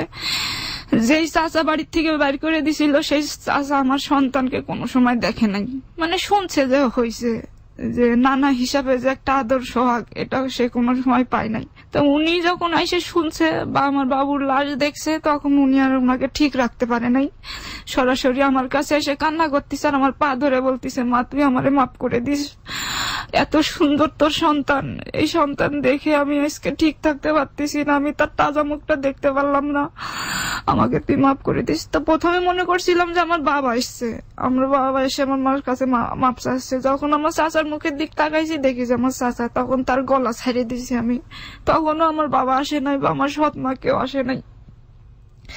তারপরে অনেক কান্নাকাটি করছি। ইতিমধ্যে আলমগীর আবার ফোন দিছে, তো আলমগীরকে বলছে আমার আর এক চাচাতো বোন। তারপরে আমাকে নিয়ে বাসায় চলে গেছে, আমার চাচাদের বাসায়। আমি অতিরিক্ত কান্নাকাটি করতেছি। তো আমার বাবু হওয়ার পরে আমি আমার এক ফুপুকে বলছিলাম যে ফুপু, আমার বাবুকে তো দেখার কেউ নাই, তুমি একটু এসে দেখে যাবা। তো ওই ফুপু অনেক বাহানা দেখাইছিল যে সংসার থেকে কিভাবে যাব, কি বৃত্তান্ত। তো ওই ফুপু এসে আমার সামনে দাঁড়ায় থেকে কাঁদতেছে। যাই হোক, আমার বাবুকে মাটি দেওয়া হলো। তো মাটি দেওয়ার সময় আমার বাবা এসছে খাটিয়া ধরতে। তা আমি বলছি যে সবাই মাটি দাও, কিন্তু আমার বাবা যেন না ধরে। তো সবাই আমাকে বুঝ দিল, ওনাকে সান্ত্বনা করলো আমার বাবাকে। উনি এবার রেগে যাচ্ছে আমার উপরে, ঠিক আছে, মানে দায় আসতেছে, আমাকে মারবে। এখন আমার বড় আপা বলতিছে যে চল আমার সাথে, যে কয়দিন বেড়াই আসিস, মনটা ভালো লাগবে। এখন টানাটানি করতেছে, এখন তো আমি একা, ওনাদের বাসায় কাজ করতে পারবো, কোনো ঝামেলা নাই। চাচা বলতেছে না মা, তুই আমাকে ক্ষমা করে দে, তুই আমার বাসাতে থাক, তোকে কোনো জায়গায় যাওয়া লাগবে না। তখন আমি চাচাদের ওখানে চলে গেলাম, যে ওখানেই থাকি। তো এরকম করে যখন আমি একা নিজেকে গুছাই নিতে, মানে নিজের ভিতরে নিজে ডুবে থাকতে গেলাম, তখন আমার চাচাতো বোন বলতেছে যে এইভাবে না থেকে সবার সাথে একটু ফ্রি হ, কথা বল। তখন আমাকে একটা ফোন দেয়, ও একটা নতুন সিম দেয়, এই সিমটা নিয়ে আমি সবার সাথে কথা বলি আর কি। তো এক সময় হঠাৎ করে খবর আসে যে আমার মা মারা গেছে। আমার বাবু মরার 39 দিন আগে, মানে কালকে আমার বাবু 40 করবো, মানে 39 দিন পরে ইনফ্যাক্ট হ্যাঁ মারা গেছে। তো এটা আমি বিশ্বাস করিনি যে আমার মা মারা গেছে, কারণ তো আমিও মনটাই বললাম যে দেখি, আগে ফোন করে দেখি। এখন ফোন করছি, ওখানে বাঁশ কাটতিছে, অনেক মানুষ কান্নাকাটি করতেছে, এরকম আওয়াজ আসতেছে আমার কানে। তো জিনিসটা আমি বিশ্বাস করছি। করার পর আমার মার ওখানে যাই, মাকে মাটি দিয়ে, মানে মা যে মারা গেছে তা না, উনরা খুন করছে আর কি। ওনার পেটে যে বেবি ছিল, ওই বেবিটাকে মারার জন্য কি একটা ওষুধ দিছে, দেওয়ার পরে বেবিটা মানে অনেক মানে পূর্ণ বেবি, তো মানে 10 তারিখে হবে, এটা 9 তারিখের কথা। বেবিটা ছটফট করতে করতে ওর মানে পেটের যে পর্দা, সেই পর্দা ফেটে ব্লাড ভাঙ্গা অবস্থাতে মারা গেছে। মানে ভয়াবহ লাইফ স্টোরি। হ্যাঁ বলুন বলুন। তারপরে এখন ওখানে যাওয়ার পরে আমি ভাবতেছিলাম যে লাশটা নিয়ে এসে আমাদের এলাকায় মাটি দিব, কিন্তু টাকা পয়সার কারণে দিতে পারিনি, ওখানেই মাটি দেওয়া লাগে। কিছুদিন পরে একটা রং নাম্বারে ফোন আসে আমার কাছে। তো ফোনটা আসে, তো প্রথমে একটু খারাপ ব্যবহার করি যে আপনি কেন ফোন দিছেন, এটা অমুক জায়গা, আসল পরিচয় দিই না, আসল নাম দিই না। তো আমি আমার চাচাতো বোনকে বলি যে জানিস মানে তোর ফোনে, তোর যে সিমটা দিছিস সেই সিমে এরকম SMS আসে, এরকম ফোন আসে। তো ওর কথা মতন আমি ছেলেটার সাথে কথা বলি। ছেলেটার নাম থাকে শান্ত, এবং কি ওদের বাড়ি, ওদের থানায় একটা, আমাদের থানায় একটা, একই ডিস্ট্রিক্টের লোক আমরা। এক পর্যায়ে কথা বলতে বলতে অনেক কথা বলি, মানে ভালো লাগা, ভালো লাগে। এর মধ্যে আলমগীরের সাথে আমার ওইভাবে কথা বলা হয় না। আলমগীরও আমাকে মানে এরো সেরো ভাবে চলে, আমিও আলমগীরকে এরো সেরো ভাবে চলি। তো এক পর্যায়ে কথা বলতে বলতে একদিন দেখা হয় নাটোরে। তো দেখা হওয়ার পরে ছেলেটাকে আমার অনেক ভালো লাগে। তো এর মধ্যে আলমগীর আসবে বিদেশ থেকে। তো যাই হোক, তো আলমগীর যখন বিদেশ থেকে আসে, তখন আমরা ঢাকাতে আসি এয়ারপোর্টে। এয়ারপোর্ট থেকে ওকে রিসিভ করি। রিসিভ করার পরে বলি যে চলো তুমি আমাদের বাড়িতে চলো, কিন্তু ও যাইতে রাজি হয় না। তো আমার চাচাতো বোনদের পাঠাই দিছে, বলছে যে তোমরা যাও, আমি 2-1 দিন পরে আসবো। এই বলে আমাকে নিয়ে একটা বোর্ডিং এ উঠছে। তো ওর যে জ্যাকেটটা পরে এসেছিল ভাইয়া, ওই জ্যাকেটটা ভর্তি টাকা, কিন্তু ও বলছে যে ও 1 টাকাও আনতে পারে নাই। তো আমি বলতেছি যে তুমি বললা যে তুমি টাকা আনো নাই, তাহলে এতগুলা টাকা তুমি কই পাইলা? কয় কি এগুলো আমার টাকা না, এগুলো আরেকজনের টাকা, এখন তাকে দেয়া লাগবে। যাই হোক, তখন আমার চাচাতো বোন রে আমি বললাম যে এই বিষয়। তখন বলতেছে তুই ছলে বলে কৌশলে ওরে নিয়ে আয়, তারপরে দেখতেছি। তো ওরে আমি বললাম যে ঠিক আছে, তুমি এইভাবে যখন আসছো, আমি তো কিছু টাকা গুছাইছি, তুমি চলো তাহলে চাষিকে এই টাকাগুলা দিয়ে চাষির কাছে মাপ চেয়ে নিও। কয় আচ্ছা ঠিক আছে। মানে আমি যে টাকা গুছাইছি এটা শুনে খুব খুশি। আচ্ছা। তো গেছে, যাওয়ার পরে শেষে আমি সবাইরে ডাকে বলছি যারা যারা টাকা পাবে, যে ধরো এই যে তোমাদের আমানত তোমাদের কাছে দিলাম, ওর সাথে আমার সংসার কোনোদিন হবে না, ওর কাছ থেকে এবার কিভাবে টাকা নিবে এটা তোমাদের বিষয়, কিন্তু আমার এর মধ্যে আমার কোনো দায়ভার নেই। হঠাৎ করে ও এমন ফোন দিয়ে আটলো, এমন এমন কথা বললো যে উল্টা আমার চাচি, আমার পাড়াপড়শি চাচিরা উল্টা আমারে মারতিছে। আচ্ছা। 4-5 জন ধরে আমারে মারতিছে। তখন ও বললো যে ঠিক আছে, ওর তো মাথা ঠিক নাই, আমি ওকে রেখে যাচ্ছি, ও থাকুক এখানে, আমি ফোন দিলে ওকে আপনারা নিয়ে এসেন। তাই বলে ও ওখান থেকে পালাইতে পারলেই বাসে। তো 2-3 দিন পরে আমার চাচিকে ফোন দিয়ে বলতিছে আপনাদের টাকা দিব, পারুলকে এক হাতে দেয়া লাগবে, আপনাদের টাকা আর এক হাতে দিব। তো সবাই আমাকে বুঝাচ্ছে আচ্ছা তুই সংসার করিস না, কিন্তু টাকাটা নিয়ে আমরা, তুই ওখানে যা, যে কিছুদিন ভালো হয়ে থাক, তারপরে যখন টাকাটা দিবে তখন তুই আইসা আর যাস না। তখন আমিও মনে মনে ভাবলাম যে ঠিক আছে, যখন এই কথাই বলতিছে তখন যাই। তো গেছি, আমার ওই আরেক যে চাচার বাসায় আমার বাচ্চা মারা গেছিল ওই চাচি নিয়ে গেছে। নিয়ে যাওয়ার পরে আমাকে ঘরের মধ্যে আটকায় ঘরে তালা দিয়ে বলতিছে এবার আপনারা আসতে পারেন, সরাসরি আপনারা আসতে পারেন। কয় আমার টাকা, কয় কিসের টাকা, আপনারা টাকা দিচ্ছেন কোনো প্রমাণ আছে? আর আপনাদের কাছ থেকে আমি টাকা নিছি কোনো প্রমাণ আছে? আপনারা যান। এদিকে আমার ঘরে তালা মেরে দিছে। তখন আমার চাচি যাওয়ার সময় জানালা দিয়ে বলতিছে যে তোর এখানে মেলা বিপদ, যদি সময় পাস, যদি সুযোগ পাস তাহলে এখান থেকে পলাশ। তাই বলে আমার হাতে 200 টাকা দিয়ে সে চলে আসছে। আচ্ছা। চলে আসার পরে এই তো আমার উপরে টর্চার শুরু হয়েছে, আমাকে প্রচুর মারছে, প্রচুর, এত মারছে যে ওর যে বউ আমাকে হিংসা করে সে পর্যন্ত এসে ওর পা ধরতিছে আর বলতিছে যে তুমি এইভাবে মেরো না, কিন্তু আমাকে মারতিছে আর বলতিছে তোকে মানে ন্যাংরা করে তারপরে এখান ছাড়বো, তার আগে ছাড়বো না। আলমগীর, হ্যাঁ। তারপরে ও ওভাবে মারে আমাকে ঘরের মধ্যে রেখে বাইরে গেছে, আমাকে তালা দিয়ে গেছে। তালা দিয়ে যাওয়ার পরে আসছে অনেকগুলা সিগারেট নিয়ে এবং কি অনেকগুলা হিরোইন নিয়ে আসছে। আসার পরে ওই হিরোইন আমার ঘরের ভিতর দিয়ে দরজা আটকে দিয়ে ওই বানাচ্ছে, নিজে খাচ্ছে। খায় এখন আমারে বলতিছে খাবি? আমি কই কি না। কয় খায় দেখ ভালো লাগবে, গায়ের ব্যথা ট্যাথা কমে যাবে, খা, একটা খায়ে দেখ। এখন মানে খুব জোর করতেছে খাওয়ার জন্য। তারপরে আমি কই কি আমি এগুলা খাই নাই, যদি খারাপ লাগে? কয় খারাপ লাগবে না, খায়ে দেখ ভালো লাগে। তখন আমাকে দিছে, আমি খাইছি। মানে আলমগীরই আপনাকে দিয়েছে এগুলো? হ্যাঁ, খাইছি। খাওয়ার পরে মানে আমার ঘুম আসছে, প্রচুর ঘুম আসছে, আমি ঘুমাই গেছি। একটা খাওয়ার পরে ঘুমাই গেছি। তারপরে থেকে ও কি করতো, যখনই খাইতো তখনই আমাকে অর্ধেক দিত, ও অর্ধেক খাইতো। এভাবে খাইতে খাইতে এক পর্যায়ে দেখা যাচ্ছে যে এটা না খেলে আমার ভালো লাগে না, আমার ঘুম আসে না, আমার হাত পা চাবায়, কামড়ায়, ব্যথা করে, কষ্ট হয়। তো এরম করে 1-2 দিন শুনি যে আমাকে যে 3000 টাকা দিছিল, ওর বউকে দিছে 50,000 টাকা, আমাকে দিছে 3000 টাকা। এইগুলো আমি আস্তে আস্তে শুনি আর কি।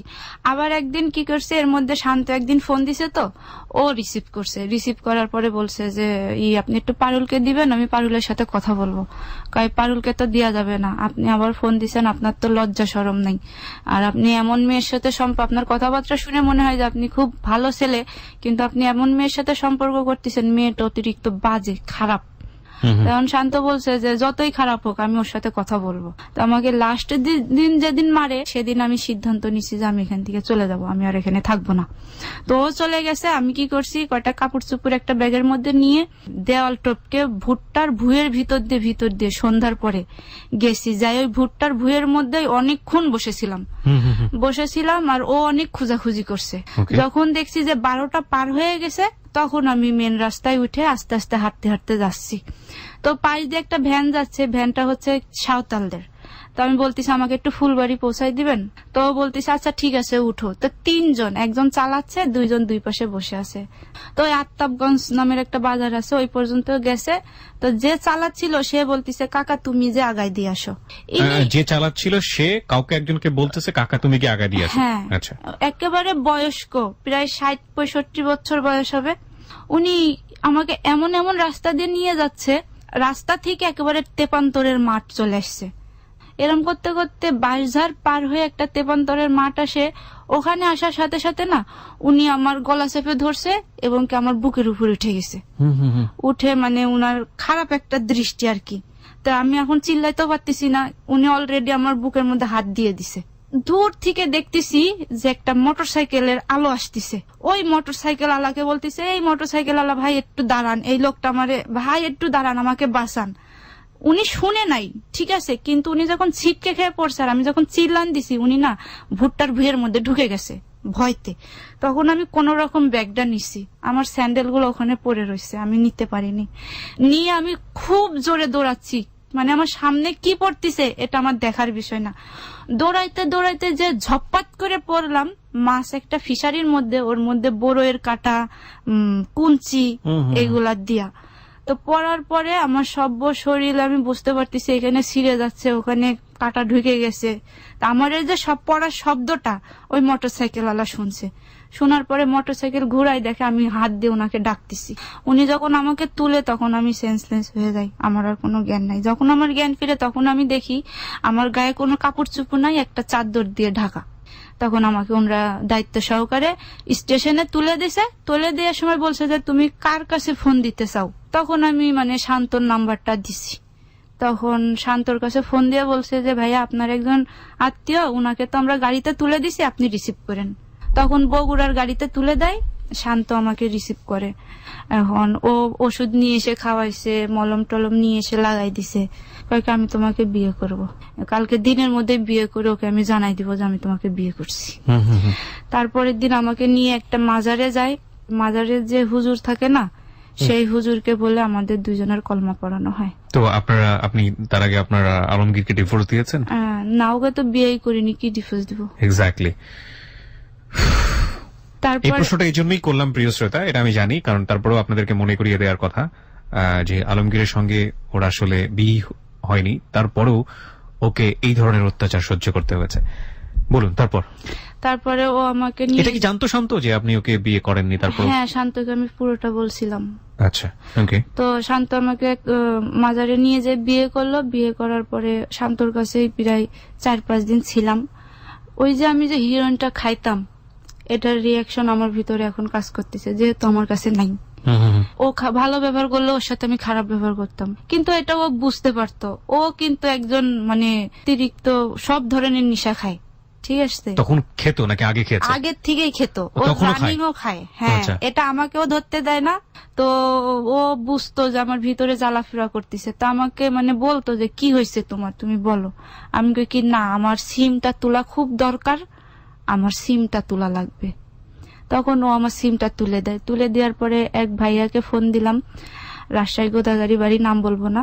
তো ওনাকে বললাম যে ভাইয়া আমার এইগুলা না খুব লাগবে। গোল্লিপ সিগারেট কিনে প্রত্যেকটা সিগারেটের মধ্যে, শান্ত যখন আমাকে ওখানে রেখে বাইরে যাইতো, ঠিক আছে, তখন আমি প্রত্যেকটা সিগারেটে ভরে মানে রেডি করে রাখতাম। মানে দেখা যাচ্ছে যে টয়লেটে যে খাইতাম, তারপরে সুযোগ পেলে খাইতাম, এরকম আর কি। কিন্তু ও বুঝতো যে আমি কিছু একটা খাই, এটা আমার কাছ থেকে বাইর করার জন্য অনেক চেষ্টা করে। তো ও, আমি স্বাভাবিক মানুষ গেছি, যাওয়ার পরে ওটা খাইয়ে আসছি। আসার পরে আমার চোখগুলা ব্যতিক্রম হয়ে গেছে আর কি, ঠিক আছে। তো আমাকে বলতেছে তুমি এখন কি জান খাই আসলা? আমি কই না, আমি কিছু খাইনি। কই না খাইছো? তাই কই মুখের কাছে মুখ নিয়ে এসে দেখে যে সিগারেটের গন্ধ। তখন বলতেছে তুমি আমাকে স্বাভাবিক মতন বলতে পারো। তখন আমি বলছি যে আমি এটা খাই। কই তুমি কই পাও? আমি কই কি আলমগীর তো ব্যবসা করতো, তো ওদের লোকদের কাছ থেকে একজনের কাছ থেকে নিছি। কই আর কতগুলো আছে? আমি কই কি আছে মনে হয় অল্প। তখন উনি কই কি আমাকে এগুলা দেখাও। তখন ওকে আমি এগুলা দেখাই, কই কি এগুলা এতগুলা না খেয়ে বিক্রি করে দিলেই তো পারো। আমি কই কি বিক্রি করলে আমি খাবো কি? কই তুমি এক কাজ করো, তুমি এটা ব্যবসার মতন চালু করো, তুমি ওখান থেকে আইনে দিবা, আমি বেচবো, ওনাকে টাকা দিয়ে দেবা, লাভ যেটা হবে এটা তুমি খাইবা। এভাবে ও খাই আমিও খাই। এখন দেখি যে ও খায় আমার সাথে।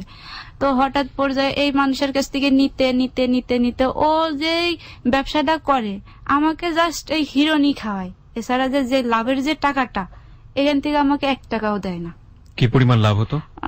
অনেক টাকা লাভ হতো, কিন্তু ওর সাথে যখন আমি ব্যবসা করব তখন ওর সাথে আমি একটা কন্ট্যাক্ট করি যে তুমি যে লাভ করবা এই লাভের অংশ আমারে দিবা, এতে আমি আমার চাচির ঋণ শোধ করব। তুমি কি রাজি? কয় আচ্ছা ঠিক আছে রাজি। কিন্তু ও আমাকে কোনো টাকা দিত না। এরকম করতে করতে হিরোইনের ব্যবসাটা বন্ধ হয়ে গেল। তো এক আঙ্কেল ছিল, উনি এই গাঁজার ব্যবসা করতো। তো অনেক কষ্টে তার নাম্বারটা ম্যানেজ করলাম। তো উনি বলছে যে বাবা নগদ টাকা হলে করব, না হলে করব না। তো আমি ওকে বললাম যে নগদ টাকা হলে করবে। কয় তুমি যাই প্রথমে দেখো কি বলে। তো আমি গেছি, তো আমাকে খালি হাতে পাঠাবে না জন্য আমাকে আধা কেজির মতন ওইগুলা দেয়। আমি নিয়ে আসি ওকে দিয়ে ওটা কি করে ও পুরোটা বিক্রি করে ওই লোকরে দেয় বিশ্বাস আনার জন্য। তারপরে ওই লোক আস্তে আস্তে অনেক বিশ্বস্ত হয়, এই গাঁজার ব্যবসা শুরু হয়। 7 কেজি 8 কেজি 10 কেজি করেও গাঁজা ওখান থেকে আমি নিয়ে আসি।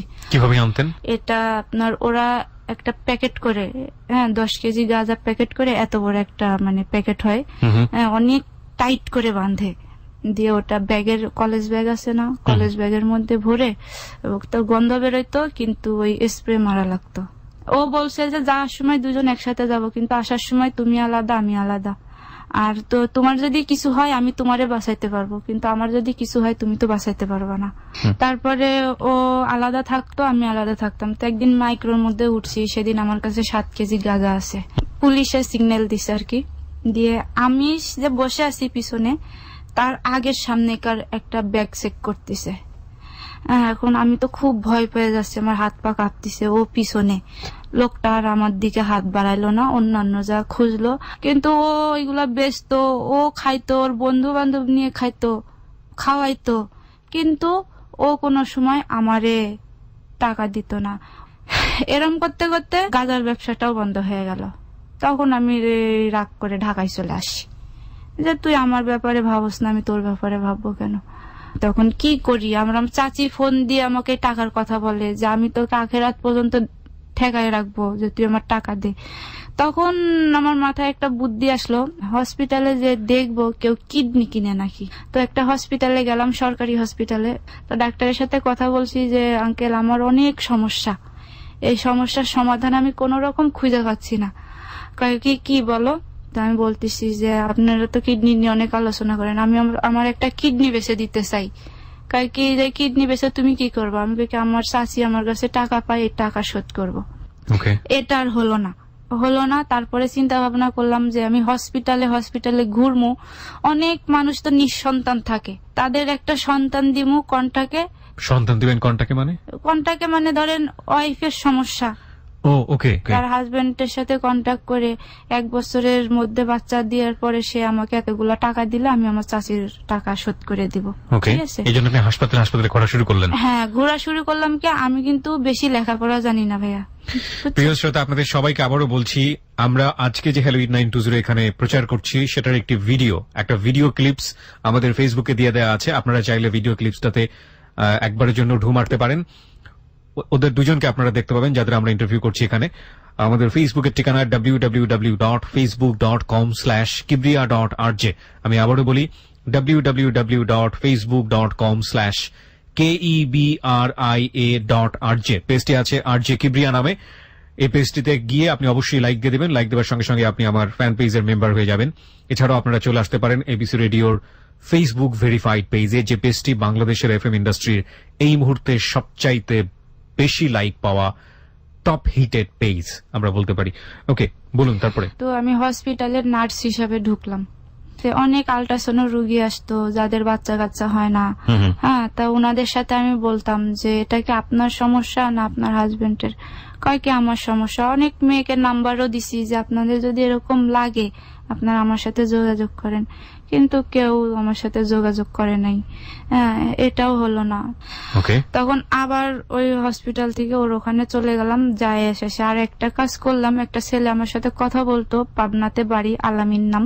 তো ওই ছেলেটার সাথে এরকম কথা বলে ছেলেটাকে ফার্স্ট দেখাতেই ওখানে নিয়ে যায় এরকম কাজ করা হয়।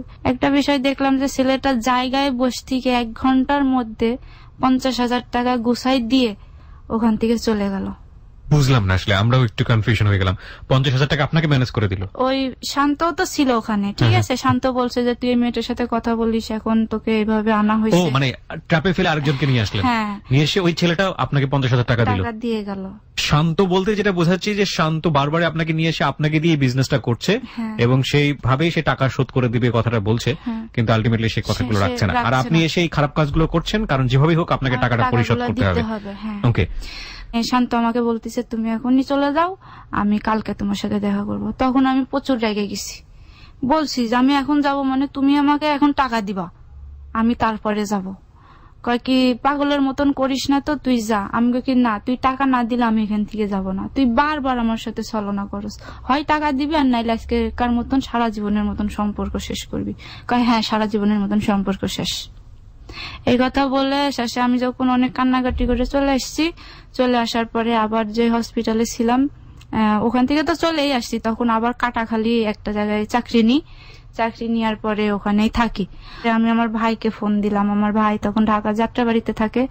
বলি যে ভাই আমি তোর কাছে আসলে তুই আমাকে রাখতে পারবি? বললো যে হ্যাঁ আপু পারবো, তুই আয়। শেষে আমি আমার জিনিসপাতি যা কিছু ছিল ওর যা দেয়ার সবগুলা পুরাই টুরাই ওর সাথে করে সম্পর্ক শেষ করে দিয়ে চলে আসছে। যখন ওর কাছে টাকা থাকে তখন আমার কথা মনে পড়ে না, যখন টাকা ফুরাই যায় তখন পারুলের কথা মনে পড়ে। তো এই হসপিটালে একটা নার্স ছিল সুমি নাম, তো অনেক ভালো, তো ও আমার বিষয়ে অনেক কিছু জানতো, ঠিক আছে বলছি। তো বলে কি যে তুমি এর ওর সাথে সময় পাস না করে তুমি আমার চাচাতো ভাইয়ের সাথে সময় পাস করো। আমার চাচাতো ভাই ইন্ডিয়াতে থাকে, তুমি যদি চাও ও তোমাকে ইন্ডিয়াতে নিয়ে যাবে। তো ও আমার নাম্বারটা চাচাতো ভাইকে দেয়। তো চাচাতো ভাই আমার সাথে কথা বলে, কথা বলতে বলতে আমি প্রশ্ন করি, প্রশ্নের উত্তরগুলো দেয়, তাতে বোঝা গেল যে উনি মেয়ে নিয়ে কোনো ব্যবসা করে। আচ্ছা, তো এক পর্যায়ে কথা বলি, উনিও বলে আমিও বলি, বলতে বলতে উনি আমাকে সরাসরি প্রস্তাব দেয় যে আমার কাছে অনেক মেয়ে থাকে, ওদের টাকা পয়সার অভাব নাই, তুমি তোমার চাচির যে টাকাটা দিবা মাত্র 6 মাসের মধ্যে তুমি তোমার চাচির টাকা দিয়ে দিতে পারবা, কিন্তু তুমি যদি আমার কথা শোনো। কি কথা? উনি সরাসরি আমাকে বলছে যে এরকম খারাপ কাজ ইন্ডিয়ার মধ্যে, এরকম খারাপ কাজ, এখানে তোমাকে কেউ চিনলো না, তুমি কাউকে চিনলা না, তোমার কোনো লজ্জাও লাগবে না। তো জিনিসটা আমি মানে মনে মনে বলি যে এই শালার জীবনটাই এরকম। তো শান্তের মধ্যে ফোন দেয়, রাগারাগি করি, আবার ফোন দেয়, তো এক পর্যায়ে কান্নাকাটি করে। তো কথা বলি, কয় কি আর একটা তুই আমাকে সুযোগ দে, একটা সুযোগ দে। তারপরে বললাম যে এরকম একটা কাহিনী আছে, ছেলেটা ইন্ডিয়ার। কয় কি যে আচ্ছা ঠিক আছে, তো আমি যদি ওই হসপিটালে থাইকে করি যে তোর চাচা তো বোন আছে এখানে, তাহলে জিনিসটা কেমন হয়ে যায় না? তখন আমি চাকরি ছাড়িয়ে দিই ওখানে। মানে ছেলেটাকে বাংলাদেশে নিয়ে এসে যে কোনো ভাবে হোক ট্র্যাপে ফেলবেন। তো ছেলেটা আমাকে সময় দিছে যে কুরবানির পরে আসবে। তো আমি কই ঠিক আছে কুরবানির পরে। তো কুরবানির সময় আমি আমার ভাইকেও পাঠাই দিই বাড়িতে, আমি আমার জিনিসপাতি নিয়ে ওখান থেকে চাকরি ছাই, আমার জিনিসপাতি এক মামি তার কাছে রাখে আমি পুরা রেডি, যে কারণ ওটা যদি করি আমি আর এখানে আসতে পারবো না, কারণ ওর চাচা তো বোন আছে এখানে। তো আমি শেষে ছেলেটাও আসে, অনেক অপেক্ষার পরে আসে। আসার পরে ছেলেটা চাচ্ছিল যে ঢাকা শহরে তার সাথে আমি সময় কাটাই, কিন্তু আমি বলছি যে না, আমি ঢাকা শহরে আপনার সাথে সময় কাটাতে পারবো না। তো গাড়িতে উঠছি যখন, তখন ভাবতেছি যে একে কি শান্তর কাছে নিয়ে যাব, শান্ত যদি আমার সাথে আবার বেইমানি করে। আমি তো আমার চাচির টাকা দেওয়ার জন্য এত কিছু করতেছি, এত অন্যায় করতেছি, এত মানুষের অধিশাপ নিচ্ছি, কিন্তু ওইটা তো বুঝতেছে না। না আমাদের ওখানে নিয়ে যাব, কিন্তু আমাদের ওখানে নিয়ে গেলে জিনিসটা অন্যরকম হয়ে যাবে, যে দেখো পারুল এখন এই কাজে লিপ্ত হয়েছে, আগে তো হিরোইন খাইতো এখন আবার এই কাজ করতেছে। তখন শান্তকে আমি ফোন দিলাম, লোকটা হেডফোন দিয়ে গান শুনতেছে, ফোন সাউন্ড জোরে দিয়ে। তখন আমি করছি যে আবার ভাবে দেখিস, কিন্তু এবার যদি তুই আমার সাথে কোনো বেইমানি করিস আমি তোর বাড়ির সামনে আত্মহত্যা করব। যখন কোনো লোক আমি ওর বাসায় নিয়ে যাই তখন ওর ওই বাসায় থাকে না, আশেপাশে থাকে, বন্ধকারে থাকে। যখন লোকটাকে নিয়ে ভিতরে বসাই, বলি যে আপনি ফ্রেশ হন, ঠিক আছে, হাত মুখ ধোয়ার পরে যখন একসাথে বসি তখন ও বাসা ঘরের মধ্যে ঢুকে। এবার ওরকমই হয়েছে। ঢোকার পরে কে তুই, তোর নাম কি, কোথায় থেকে আসছিস, ঠিক আছে, তো তোর সাথে এর সাথে কি সম্পর্ক, এভাবে টর্চার করে আর কি, ব্রেন টর্চার যাকে বলে। এমন এমন প্রশ্ন করে আপনারও উত্তর দেওয়ার ক্ষমতা নেই। শেষে বলে যে তোর ফোন দে আমাকে। শেষে ফোন দেয়, ফোন দুইটা বন্ধ করে রাখে, মানে এক এক করে সবকিছু খুলাইছে। খোলার পরে শেষে ওইগুলো আলাদা করে রাখছে। রাখার পরে ওর মানি ব্যাগ থেকে অনেক কিছু কাগজপাতি বের করছে, এবং কি মানি ব্যাগে যে টাকা ছিল সেই টাকাগুলোও বের করছে। তখন আমি ওর মুখের দিক তাকাইছি যে এইগুলা নিয়ে কি ওর ছাইড়ে দিবে, আর আমার তো অনেক টাকার দরকার, আমার চাচির টাকা দেওয়া লাগবে, আমার নিশাই একটা যে আমার চাচির টাকা আমাকে দেওয়া লাগবে। এটার জন্য আমাকে মানে আমার মান সম্মান রেখে এসছেই তো জঘন্য কাজ যদি কেউ করতে বলে, কেউ যদি বলে যে পারুল আমি তোকে এতগুলা টাকা দিচ্ছি তুই অমুক লোকটাকে খুন কর, আমি তখন সেটা করতেও প্রস্তুত ছিলাম। ও সত্যি ওইগুলা রেখে ওই লোকটাকে ছাড়িয়ে দিছে। প্রিয় শ্রোতা, আমরা আরেকটা বিরতি নিতে চাই, মাত্র 5 মিনিটের বিরতি, এবং তারপর আজকের এই close up presence hello hit 920 আমরা শেষ ভাগে ফিরবো। আপনাদের সবাইকে বলছি যে আজকের এই যে হ্যালো হিট 920 আপনারা শুনছেন পারুলের জীবনের গল্প, সেটার একটা ছোট্ট ভিডিও ক্লিপস আমরা আমাদের ফেসবুকে দিয়ে দিয়েছি, আপনারা চাইলে ওখানে এসে দেখতে পারেন। ওদের ছবি আছে, ভিডিও ক্লিপস আছে। আমাদের ফেসবুকের ঠিকানা www.facebook.com/kibriya.rj। আমি আবারও বলছি www.facebook.com/KEBRIA.RJ। পেজটি আছে আরজে কিবরিয়া নামে। এছাড়াও আপনারা চলে আসতে পারেন আমাদের এবিসি রেডিওর ফ্যান পেজে, ফেসবুক ভেরিফাইড ফ্যান পেজ এবং বাংলাদেশের রেডিও ইন্ডাস্ট্রির সবচাইতে পপুলার পেজ এই মুহূর্তে। আমরা ফিরে আসবো ঠিক 5 মিনিট পর। 5 মিনিট পর আরো একবার স্বাগত জানাচ্ছি ক্লোজ আপ প্রেজেন্স হ্যালো 8920-তে। আমি আরজে কিবরিয়া রয়েছে আপনার সঙ্গে এবং আপনারা শুনছেন এবিসি রেডিও এফএম 89.2। আজকে এখানে জীবনের গল্প বলার জন্য আছে পারুল।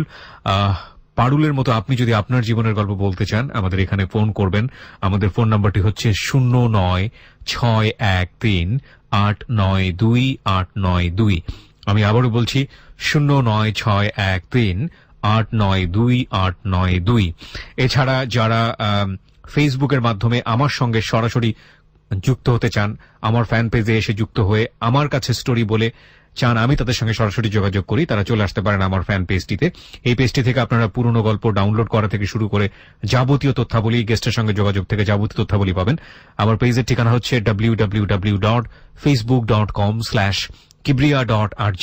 আরো একবার বলছি www.facebook.com/KEBRIA.RJ। পেজটি আছে আরজে কিবরিয়া নামে। ওখানে গিয়ে লাইক দেওয়ার সঙ্গে সঙ্গেই আপনি আমার ফ্যান পেজের মেম্বার হয়ে যাবেন। বলুন পারুল, তারপরে ওই স্বর্ণ গয়নাগুলো টাকাগুলো রেখে মোবাইলগুলো রেখে ওই লোকটাকে বিদায় করে দিছে।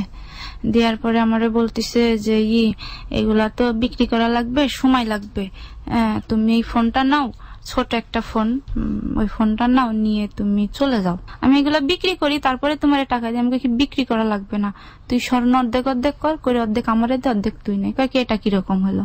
আমাকে কি এটা কিরকম হলো? টাকা অর্ধেক অর্ধেক করে নিতে পারবি, এটা অর্ধেক অর্ধেক করে নিতে পারবি না। কয় কি না, এটা এরকম ভাবে হয় না। আমাকে বাধ্য করছে ওর ওখান থেকে চলে আসতে। তখন সারা রাত স্টেশনে বসে থাকলাম। স্টেশনে বসে থাকার পরে আমার চাচাতো ভাইয়ের ওখানে গেছি, তার আড়তে। সে বলে যে কিরে তুই হঠাৎ এখানে? হ্যাঁ ভাই, আমাকে কিছু খাওয়ান, আমি একটু খাবো। উনি খিচুড়ি নিয়ে এসে খাওয়ানোর পরে আমি বললাম ভাই আমাকে কিছু টাকা দেন, আমি বাড়িতে যাব। গোপালগঞ্জ এসে নামি রাত তখন বাজে 9টা 9:30। তো আমি ওই দোকানদারকে বলতেছি যে ভাইয়া এখান থেকে কি মাটি ভাঙ্গার গাড়ি পাওয়া যাবে? তখন ওখানে দাঁড়াইছিল ফরিদ ভাই, তো উনি সিগারেট খাচ্ছে আর কি। ফরিদ মানে আপনার যে পাশে যিনি আজকে এখানে বসে আছেন? ওকে। তো উনি বলতেছে আপনি মাটি ভাঙ্গায় যাবেন? আমি বলতেছি হ্যাঁ, উনি মাটি ভাঙ্গায় যাবো। কারণ আমিও তো মাটি ভাঙ্গায় যাব। আমি বলি যে হ্যাঁ আমি, ও আমাকে জিজ্ঞেস করতেছে যে মাটি ভাঙ্গা কোথায় যাবেন? আমি বলি যে চর মাটি ভাঙ্গা, আর ওদের বাড়ি মাটি ভাঙ্গা বাজারের উপরে। তো আমি মনে মনে বলতেছি যাক অনেক তো রাত হয়ে গেছে, একজন সঙ্গীর মানুষ পেলাম। তখন ওর সাথে আমি বাসে উঠি, এমনকি ও আলাদা বসে আমি আলাদা বসি, জাস্ট রাস্তার মানুষ, রাস্তার মতন ব্যবহার। পর্যায়ে আমাদের ওখানে যাইতে গেলে একটা নদী পার হতে হয়। তো নদীটা পার হওয়ার সময় ওর সাথে অনেক কথা হয়। আমি ঢাকাতে নার্সের চাকরি করি, এটা ও জানে, এক সময় নাম্বারও নেয়। তো দুইজন দুই দিকে চলে গেছি। যাওয়ার পরে আমার ভাইয়ের বিয়ে, এই বিয়ের সময় ওর সাথে আমার কথা হয়, জাস্ট এমনি কথা হয়, এছাড়া কিছু না।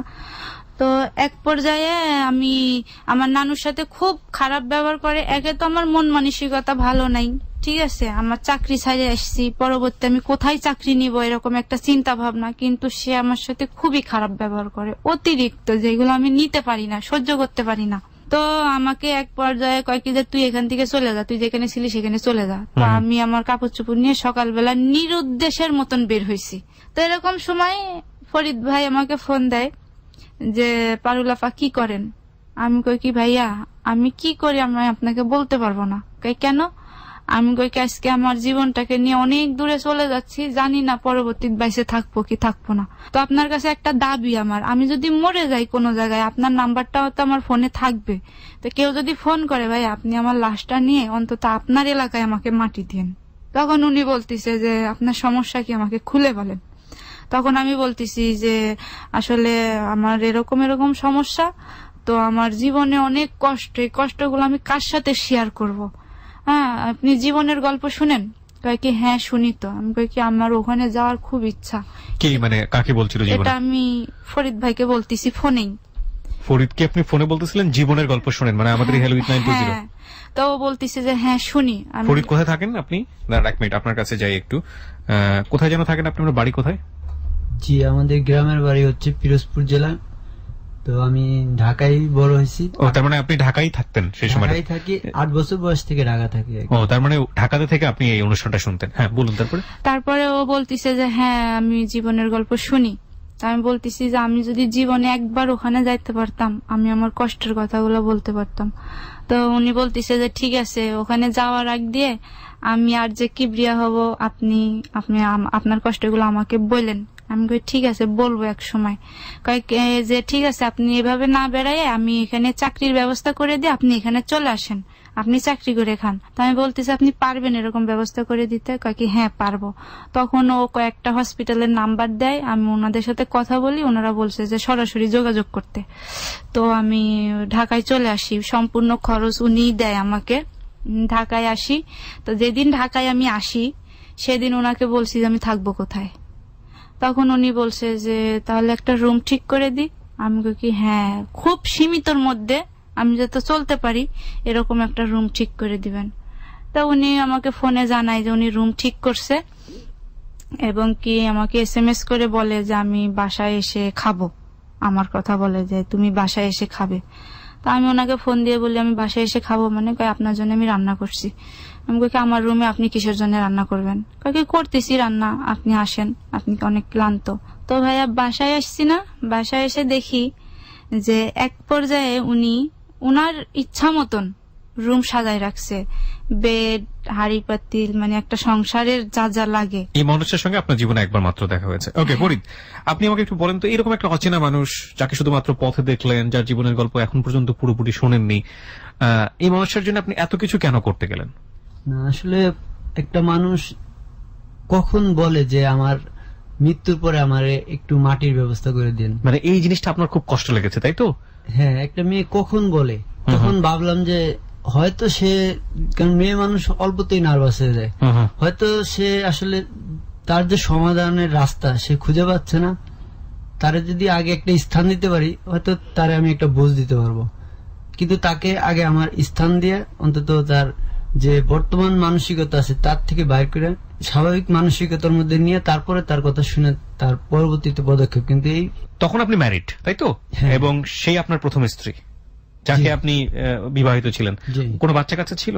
হ্যাঁ, একটা মেয়ে ছিল। একটা মেয়ে ছিল। আপনি যে এই ধরনের কাজ করছেন আমাদের আজকের অনুষ্ঠানের যিনি অতিথি পারুলের জন্য, আপনার স্ত্রী এটা জানতো? না, এটা জানতো না। তাকে না জানিয়ে আপনি কাজটা করেছেন। ওকে, আমি আবার আসবো আপনার কাছে। হ্যাঁ, বলুন তারপর।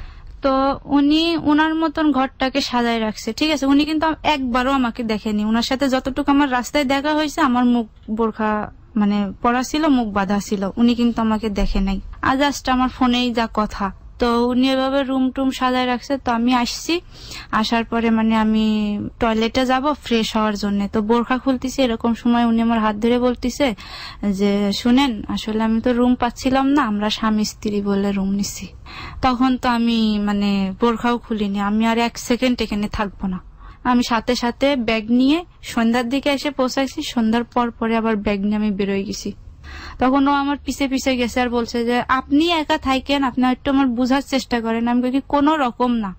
শেষে যখন দেখি যে উনি আমার পিছ ছাড়ে না, তখন আমি বলছি আপনি যদি আমার পিছ না ছাড়েন, এখন আমি মানুষ ডাকতে বাধ্য হব। তখন উনি এক পর্যায়ে চলে আসে, আমাকে গাজীপুর চৌরাস্তা পর্যন্ত যায় আর কি। তখন উনি চলে আসে, আমি গাজীপুর চৌরাস্তায় একা একা দাঁড়ায় থাকি, কোথায় যাব এখন আমি রাত করে। তখন চিন্তা ভাবনা করে আমার এক বান্ধবীর কাছে ফোন দিই, ওরে বলি, ও আবার গার্মেন্টসে চাকরি করে, বলে যে তুই শুধু রাতটুক থাকতে পারবি, সকালবেলা আমি কিন্তু অফিসে যাব। আমি বলছি যে ঠিক আছে, আমি রাতটুকই থাকবো। হ্যাঁ, শেষে ওর কাছে যে রাতটুক থাকি, সকালবেলা ও বেরোয় যায়, আমিও বেরোয় আসি। দুপুরের পরে ফরিদ আবার আমাকে ফোন দিচ্ছে, কয় কি যে আপনি এভাবে রাস্তায় রাস্তায় না ঘুরে আপনি চলে আসেন, আমি রুম আপনাকে ছাড়িয়ে দিলাম। আর আমি বাড়িওয়ালাকে বলবো যে আমার বোন থাকবে, এটা বলে আমি বাড়িওয়ালাকে বলে আপনাকে বাড়িওয়ালার হাতে তুলে দিয়ে আসবো, আপনি চলে আসেন। তখন দেখলাম যে আসলে তো আমার যাওয়ার কোনো জায়গা নাই। ঠিক আছে, এখন আমি এখানে থাইকে ডিউটি নিয়ে আমি হসপিটালে উঠে যাব, তাহলে ওনার সাথে আমার আর কোনো যোগাযোগ হবে না। তো আমি ঘুরে আসি, ঘুরে আসার সাথে সাথে বাড়িওয়ালাকে ডাকে বলে যে খালা আমার ওয়াইফ আসার কথা ছিল, আমার ওয়াইফ তো আসে নাই, তো এই আমার বোন থাকবে, এখন রুম নিয়ে নিছি, এখন তো শুধু শুধু আপনাকে ভাড়া দেওয়া লাগবে, এই জন্য আমার বোন থাকবে। তো বাড়িওয়ালা কইলো আচ্ছা ঠিক আছে সমস্যা নাই। এরকম করতে করতে সেবাতে আমার চাকরি হলো, হওয়ার পরে আমি চাকরি করতেছি, আর ওখানে সিট খালি আছে নাকি এটা দেখতেছি, কিন্তু সিট খালি নাই, বলছে যে 1-2 মাস পরে সিট খালি হবে। তো 1-2 মাস এখন এই লোককে আমাকে সহ্যই করা লাগবে। কিন্তু ইনার ভাবে উনি বুঝায় যে আমাকে পছন্দ করে, আমি যেটা চাই না সেটা এনে ঘরে রাখে, আমার জন্য তেল সাবান শ্যাম্পু মানে আমার যাবতীয় জিনিস উনি এনে এনে ঘরে রাখে। তা আমি বলি যে আপনি এইগুলা কেন করেন? কয়েক এখন আপনার নাই, এখন করতেছি, আপনার টাকা পয়সা হলে আপনি আমাকে দিয়ে দিন। তো এক পর্যায়ে এরকম করে আমার যে একটা বাক্স ছিল, এই বাক্সে সবার নাম্বার, অনেক ক্লিনিকের নাম্বার ছিল, এই নাম্বারের মধ্যে আমার ছবি, আমার জন্ম নিবন্ধনের কাগজের ফটোকপি সবকিছু মানে কপি করে উনি রেখে দেওয়ার পরে এবং কি সিরিঞ্জ দিয়ে উনার হাত ফুটা করে রক্ত বের করে ওখানে নাম লেখে পারুল ফরিদ, এবং কি পারুল তুমি শুধু আমার। ঠিক আছে ভাই, এটা দেখে আমি খুব কষ্ট পাই বা খুব রাগে যাই। রাগ হওয়ার পরে সাথে সাথে উনি ঘর থেকে বের হয়ে যায়। এক পর্যায়ে এটা নিয়ে ওনার সাথে আমার অনেক রাগারাগি। আচ্ছা ফরিদ, এই যে অচেনা অজানা একটা মেয়েকে আপনি আশ্রয় দিলেন, আমি ছিলাম ঢাকা, আমি যখন গ্রামের বাড়িতে যাচ্ছি তখন আর কি ওর সাথে আমার গোপালগঞ্জ, আমি সরাসরি গাড়ি পাইনি, গোপালগঞ্জ নামছিলাম, আর ও কোন জায়গা থেকে জানি গোপালগঞ্জ আসছে তা সেটা আমি জানতাম না। না, আমার প্রশ্নটা হচ্ছে যে আপনার ঘরে তো স্ত্রী ছিল, আপনার ঘরে সন্তান ছিল, তারপরও আপনি একটা মেয়েকে এইভাবে কেন লাভ করছেন? আর দ্বিতীয় জিনিসটা হচ্ছে তাকে আপনি আশ্রয় দিলেন, তার জন্য কেন আপনি এত দ্রুত মানে এত উতলা হয়ে গেলেন? তখন আমার স্ত্রী গ্রামের বাড়িতে ছিল। আপনি কি আপনার প্রথম স্ত্রী নিয়ে সুখী ছিলেন না? সুখী ছিলাম না, এবং বাড়ির থেকে যখন আসছি তখন আমি এক প্রকার সিদ্ধান্ত নিয়ে আসছি যে তাকে নিয়ে আমি সংসার করব না। এটা কি পারুলের সঙ্গে দেখা হওয়ার আগেই? পারুলের সাথে সম্পর্ক হওয়ার আগেই আমি সিদ্ধান্ত। তার মানে জটিলতা ছিল এক। আর 2 নাম্বার যেটা, সেটা হচ্ছে যে পারুলকে দেখার পরে এই মানুষটাকে তো আপনি তখনও তেমন ভাবে জানেন না, তাই না? কিছুই জানি না। তারপরও ওকে আপনার ভালো লাগলো কেন? আসলে তখন ভালো লাগা কি, মানে একজনের আছে না রূপ, মানে চেহারা, সৌন্দর্য, বডি ফিগার দেখে যে মানুষটি ভালো লাগাটা, এই ভালো লাগাটা না। তাহলে তখন ছিল যে এরকম যে একে আমি জানবো, তো ভাবলাম যে আমি তো বিয়ে আবার করব, তাহলে এ তো আমাদের ওই এলাকারই মেয়ে, এর জীবনে অনেক কষ্ট, আর আমি যেহেতু মেরিট, আমি কোনো আনমেরিট মেয়ে বিয়ে করতে পারবো না। তো এই মেয়েটা তখন ওর সম্বন্ধে কিছু জানি না, ভাবলাম যে এই মেয়েটা হয়তো গরিব, ট্রাই করে দেখতে পারি, এটা মনে মনে ছিল। বাট তখন ও খুব কষ্টে আছে, এটা ভাবছি যে আগে ওর উপকার করা প্রয়োজন। ওকে, আপনার কাছে চাই আমরা। তারপরে এইগুলা আইনে রাখতো আমাকে, মানে বুঝাইতো যে ও আমাকে অনেক ভালো, দুর্বল, হ্যাঁ ভালো লাগে। আমি তখনও কিন্তু হিরোইন, গাঁজা এগুলা টুকটাক খাই প্রত্যেকদিন, মানে 1-2 বার হলেও আমাকে খাওয়া লাগে আর কি। তো ওই জিনিসটা আমি ওনাকে বুঝাচ্ছি, কাকি তুমি যেরকমই হও, তোমার যে সমস্যাই থাকুক, আমি তোমাকে বিয়ে করব। তো আমি বললাম যে ঠিক আছে, আপনি আপনার ভাই বোনের সাথে আমাকে সরাসরি কথা বলাই দিতে পারবেন? কয় কি হ্যাঁ পারবো। তাই বলে সাথে সাথে ওর ভাইয়ের কাছে নিয়ে যায় আমাকে। ওর ভাই সবকিছু শোনার পরে ওর ভাই আমাকে বলে যে সত্যি বলছে যে ওর ওয়াইফের সাথে ওর কোনো মানে ভালো সম্পর্ক নাই, ঠিক আছে, ও কথা মতন চলে না, দুইজনের মধ্যে সবসময় ঝগড়াঝাটি হয়। তো ঠিক আছে, তুমি বিয়ে ও তোমাকে করো, কিন্তু এখন না, কিন্তু ওর সাথে একটা সারাসারি হোক, তারপরে বিয়ে করো। যে আমিও বলছি যে হ্যাঁ, উনি যদি ওনার বউরে সারে যদি আমার বিয়ে করে তাহলে আমি করব, সমস্যা নাই, কিন্তু ওনার বউ থাকা অবস্থায় আমি এটা করতে পারবো না, আমি জানি শুনে কিভাবে এটা করব।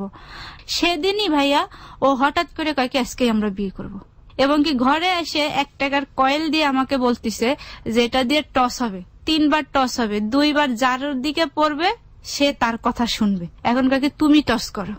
এখন আমাকে দিছে ভাই, এখন আমিও শয়তানি করে টস করছি, মানে 1 বারও আমার দিকে পড়েনি, 3 বারই ওর দিকে পড়ছে। এখন এটা দেখে ও বলে যে এখন আমার বউ তুমি হয়ে গেছো। ওখান থেকে কাজী অফিস কাছে নিয়ে যায়, এখন আমাকে কাজী অফিসের সামনে বসাই দিছে। এখন আমি যে কিছু বলবো আমাকে বলারও সুযোগ দিচ্ছে না। তখন কাজী সাহেব সবকিছু লেখে টেকে বলতেছে কাবিন কয় টাকা করবো। দাঁড়ান, তার আগে আপনারা দুজনেই আমাকে বলেন, আপনাদের তো আপনার হাজবেন্ড ছিল এবং ওনারও স্ত্রী ছিল, ডিভোর্স কে দিলেন দুজনকে?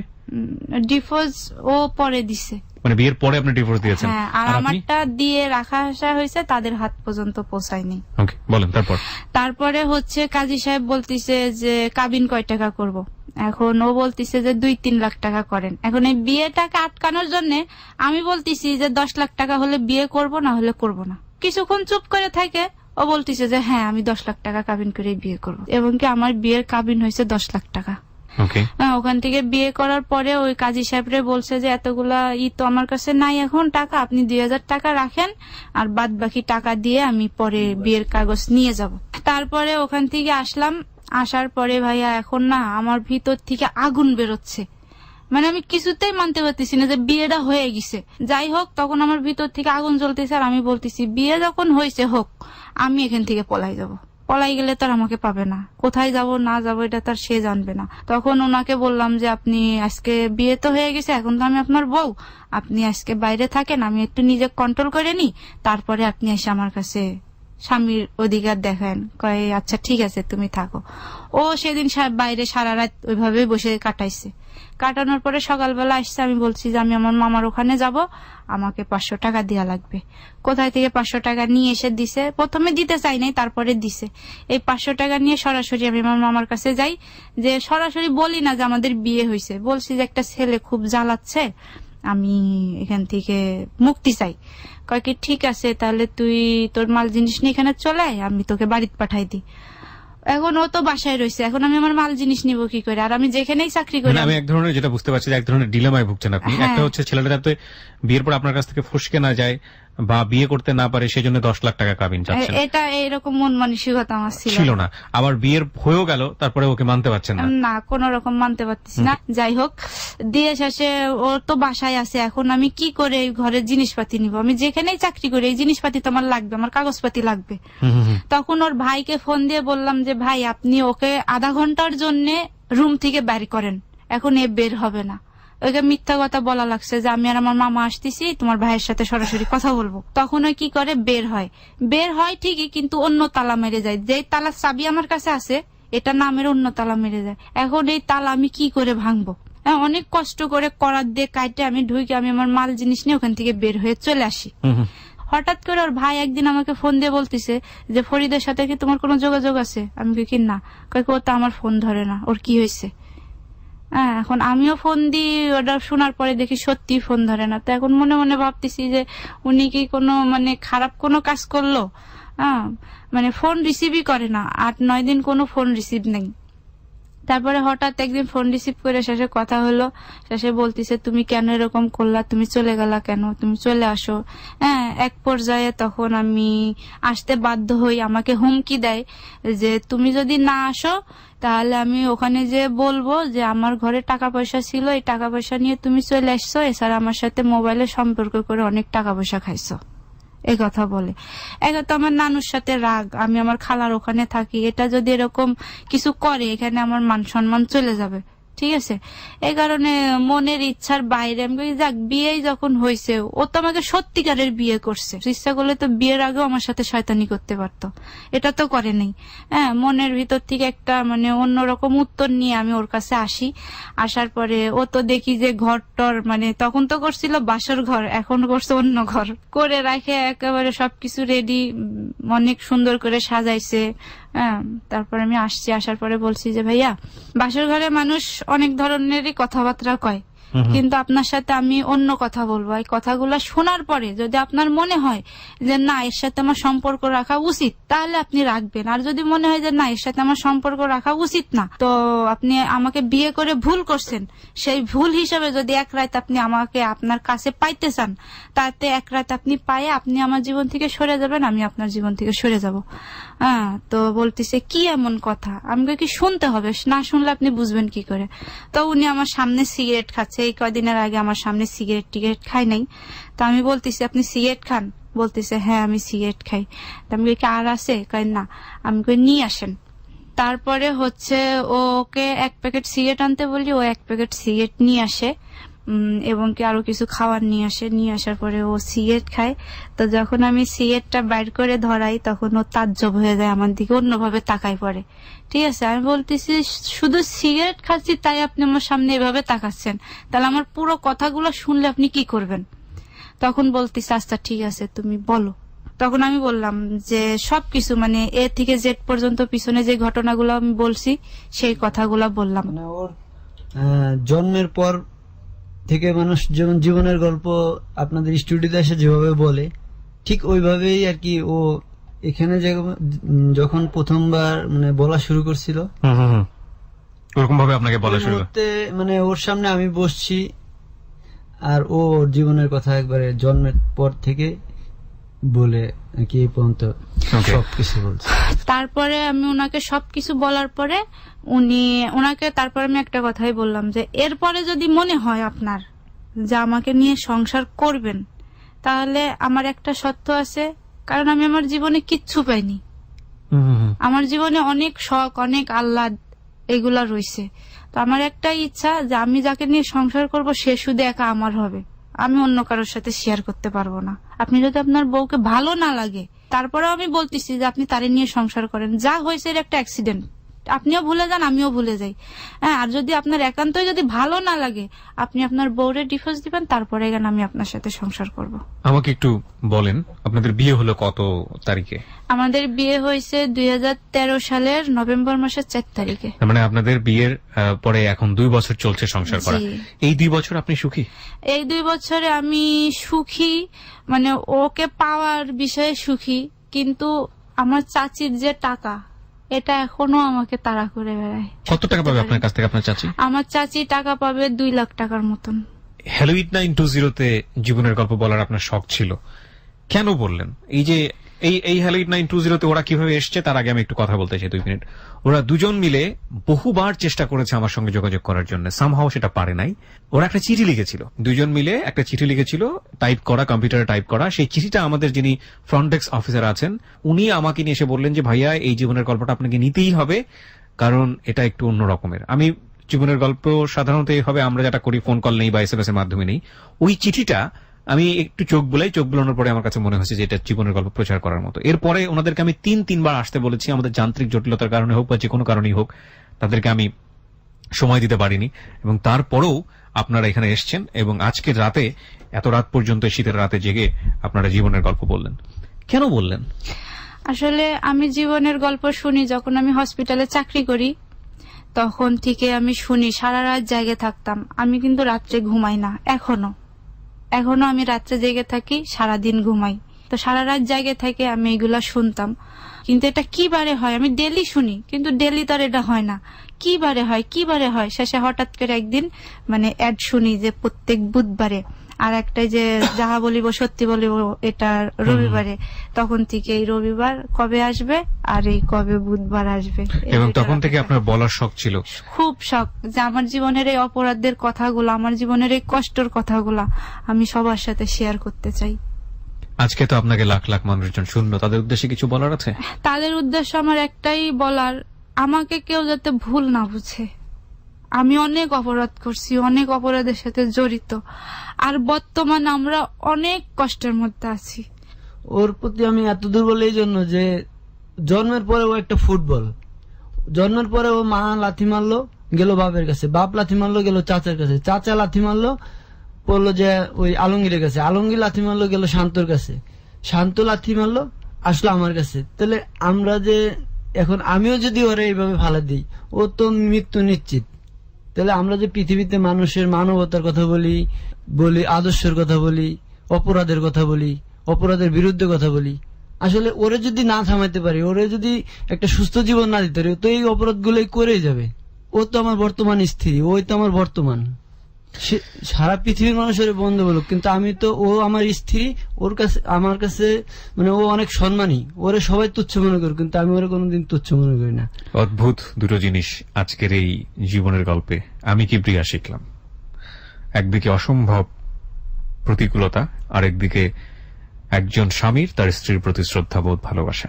তবে একটা কথা বলি, ও আমার জন্য অনেক করছে, আমার এই নিঃশ্বাস ছাড়ানোর জন্য অনেক কষ্ট করছে। আমার যখন নিশা উঠতো তখন আমার তো কিছু মনে থাকতো না, ওকে অনেক মারতাম, লাথি গুতা, মানে যেরকম পারছি সেরকম। এগুলো সহ্য করে থাকার পরেও যে ও আমার পাশে আছে, এটাও আমার ভাগ্য। আর ও ছাড়া আমার পৃথিবীটা একেবারে অন্ধকার আমি মনে করি। আমি অনেক মানুষের সাথে ঘুরছি, অনেক মানুষের সাথে মিশছি। আমি মানে আল্লাহর কাছে বলি যে এরকম ফরিদ যদি প্রত্যেকটা জেলায় 5টা করে থাকে, তাহলে আমাদের মতন পারুল যারা রাস্তাঘাটে বেড়ায় তাদের একটা দিক হবে, একটা ঠাই হবে, একটা কুল হবে। আমার এখন একটা সন্তানের খুব প্রয়োজন, কিন্তু আমি নিতে পারতেছি না শুধু আর্থিক সমস্যার জন্য। আমার বাচ্চাটা যখন, আমার চাচা যখন আমাকে বের করে দেয়, আমি যখন কান্না করতে করতে আসি, তখন আমার বাচ্চাটা চোখ ভর্তি পানি। তখন আমার বাচ্চার বয়স 6 মাস। আমার দিকে এমন দৃষ্টিতে তাকাইছে, আমি এই তাকানোটা ভুলতে পারি না। আমার মনে হয় যে আমার এই কষ্ট দেখে আমার বাচ্চাটা নিজে নিজে প্রাণত্যাগ করছে। এখন আমি চোখ বুঝলে আমি আমার সন্তানকে দেখি। এখন একটা বাচ্চা আমার খুব প্রয়োজন। আমার যে মানসিক সমস্যাগুলো এখন হয়, আমি যদি ঘুমাই, আমি ঘুমের ঘরেই জিনিসপাতি এলোমেলো করে ফেলাই, মানে ও বলে আর কি, এটা আমিও দেখি। ও করে কি সংসারের, আমার সংসারে তেমন বেশি অনেক যে জিনিসপাতি আছে তা না, সামান্য যা যতটুকু আছে এই জিনিসটা নিয়ে প্রতিদিন সারাক্ষণ এলোমেলো করে। এইভাবে রাখলে আরো সুন্দর লাগবে না, এইভাবে রাখলে আরো সুন্দর লাগবে। তখন আমার মন চায় যদি আমি আরেকটু ওরে কিছু জিনিস কিনে দিতে পারতাম, তাহলে ও আরো কত খুশি ভাবে জিনিসটা নিত, কত একটা হাসি দিত যে এই জিনিসটা এনে দিলাম। এরকম আর কি ওর মন চায় যে ওর 8-10টা সমাজের মানুষ যেভাবে চলে ও সেভাবে চলুক। আমাদেরকে মানুষ দাওয়াত দিক, আমরা মানুষকে দাওয়াত দিই, আমরা সমাজের সাথে মিশে যাই। কিন্তু সমাজে দেখা যায় যে আমাদের আত্মীয়স্বজনের কারো বিয়ে হয়েছে, কারো কোনো সামাজিক অনুষ্ঠান, কেউ আমাদের ডাকে না, কেউ আমার সাথে আমার কোনো সহযোগিতা করে না। এখানে আমি যেখানে চাকরি করি তখন যে জানলো যে আমি এরকম একটা মেয়ের বিয়ে করছি, সেখান থেকে আমার চাকরি চলে গেল। ওরা নিয়ে আমি চলে গেছি চিটাগাং, সেখানে কিচ্ছু চিনি না, কিছু জানি না। আমি একটা পাজেরো গাড়ির ড্রাইভার, হচ্ছে আমি ওরে নিয়ে রিক্সা চালাই খাইছি, রাজমিস্ত্রি কাজ করে খাইছি, কিন্তু ওরে আমি ছাড়িনি। টোটালি স্পিচলেস, কিছুই বলার নাই প্রিয় শ্রোতা। শুধু একটা জায়গায় একটু বলতে পারি, একটা জায়গায় একটা ইনসিউরিটি দিতে পারি। আমরা শুরু থেকেই একজন বিখ্যাত সাইকিয়াট্রিস্টের সঙ্গে কাজ করছিলাম, ডক্টর তাজুল ইসলাম, জাতীয় মানসিক স্বাস্থ্য ইনস্টিটিউটের প্রফেসর। তাকে আমরা রিকোয়েস্ট করব আমাদের এই পেশেন্ট যিনি রয়েছেন, তার আঙ্গিকে অবশ্যই পেশেন্ট পারুল, তাকে কিছুটা হলো সহযোগিতা করার জন্য। ইনফ্যাক্ট এছাড়া যারা আমাদের এই অনুষ্ঠানটি শুনছেন, তাদের মধ্যে যদি কোনো সাইকিয়াট্রিস্ট থেকে থাকেন, যদি কোনো ডক্টর থেকে থাকেন, যদি এই কাপলকে হেল্প করতে চান, প্লিজ আমাদের সঙ্গে যোগাযোগ করবেন। আর আজকের এই স্টোরিটা আসলে আমাদের কি ধরনের একটা অনুভূতি দিয়ে গেল ঠিক জানি না, তবে সব দৈনতার মধ্যে একটু হলেও আশার প্রদীপ দেখতে চাই। সে আশার প্রদীপটা হচ্ছে এই প্রেম, মানুষের প্রতি মানুষের ভালোবাসা, এই শ্রদ্ধা, যেটা একেবারে শুরু থেকে কোথাও নেই, শেষ পর্যন্ত এসে আছে। এখন বাকি সবার দায়িত্ব, যারা আমরা এতক্ষণ ধরে শুনলাম, তাদের সবার দায়িত্ব হচ্ছে এই প্রেমটাকে সামনের দিকে নিয়ে যাওয়া, এই ভালোবাসার জায়গাটুকুকে সামনের দিকে নিয়ে যাওয়া, ওদের আবাসস্থল, ওদের ওদের ওদের বেঁচে থাকার শেষ সম্বলটুকু, এইটুকু জায়গাকে একটু সুরক্ষা করা। আর কিছু নাই পারি অন্তর থেকে দোয়া করা। আর যারা ওদেরকে ঘৃণা করেন, যারা ওদেরকে একটু বাঁকা চোখে দেখেন, তাদের দৃষ্টিভঙ্গিটা পরিবর্তন করা। শুধু এতটুকুই বলার আছে প্রিয় শ্রোতা। আজকের মতো শেষ করতে চাই। আগামী বুধবার আবারও ফিরে দেখলে খেয়াল করবে এটি একেবারে স্থির হয়ে ঘোরে না, এটি কিছুটা টলমল করে ঘুরতে থাকে। পৃথিবীর অক্ষও ঠিক সেরকম, লাটিমের মাথা টলমল করে ঘুরতে ঘুরতে তার মাথার উপরে শূন্য একটা কাল্পনিক বৃত্ত তৈরি করে, আবার সে তার আগের জায়গায় ফিরে আসে। ঠিক সেরকম পৃথিবীর অক্ষ প্রতি 26,000 বছরে মহাকাশীয় গোলাকারের গায়ে একটা বৃত্ত তৈরি করে, আবার আগের জায়গায় ফিরে আসে। পৃথিবীর উত্তর মেরু যে বিন্দু বা নক্ষত্র বরাবর থাকে সেটাকে আমরা ধ্রুবতারা বলি। দেখা যাচ্ছে ধ্রুবতারা নামে ধ্রুব হলেও সেটা আসলে পৃথিবীর অক্ষের পরিবর্তনের কারণে সময়ের সাথে পাল্টাচ্ছে। পৃথিবীর অক্ষের এই ঘূর্ণকে পৃথিবীর অক্ষের অগ্রগতি বলা হয়। বর্তমানে পৃথিবীর উত্তর মেরু পোলারিন নক্ষত্রকে নির্দেশ করে বলে, সেটাই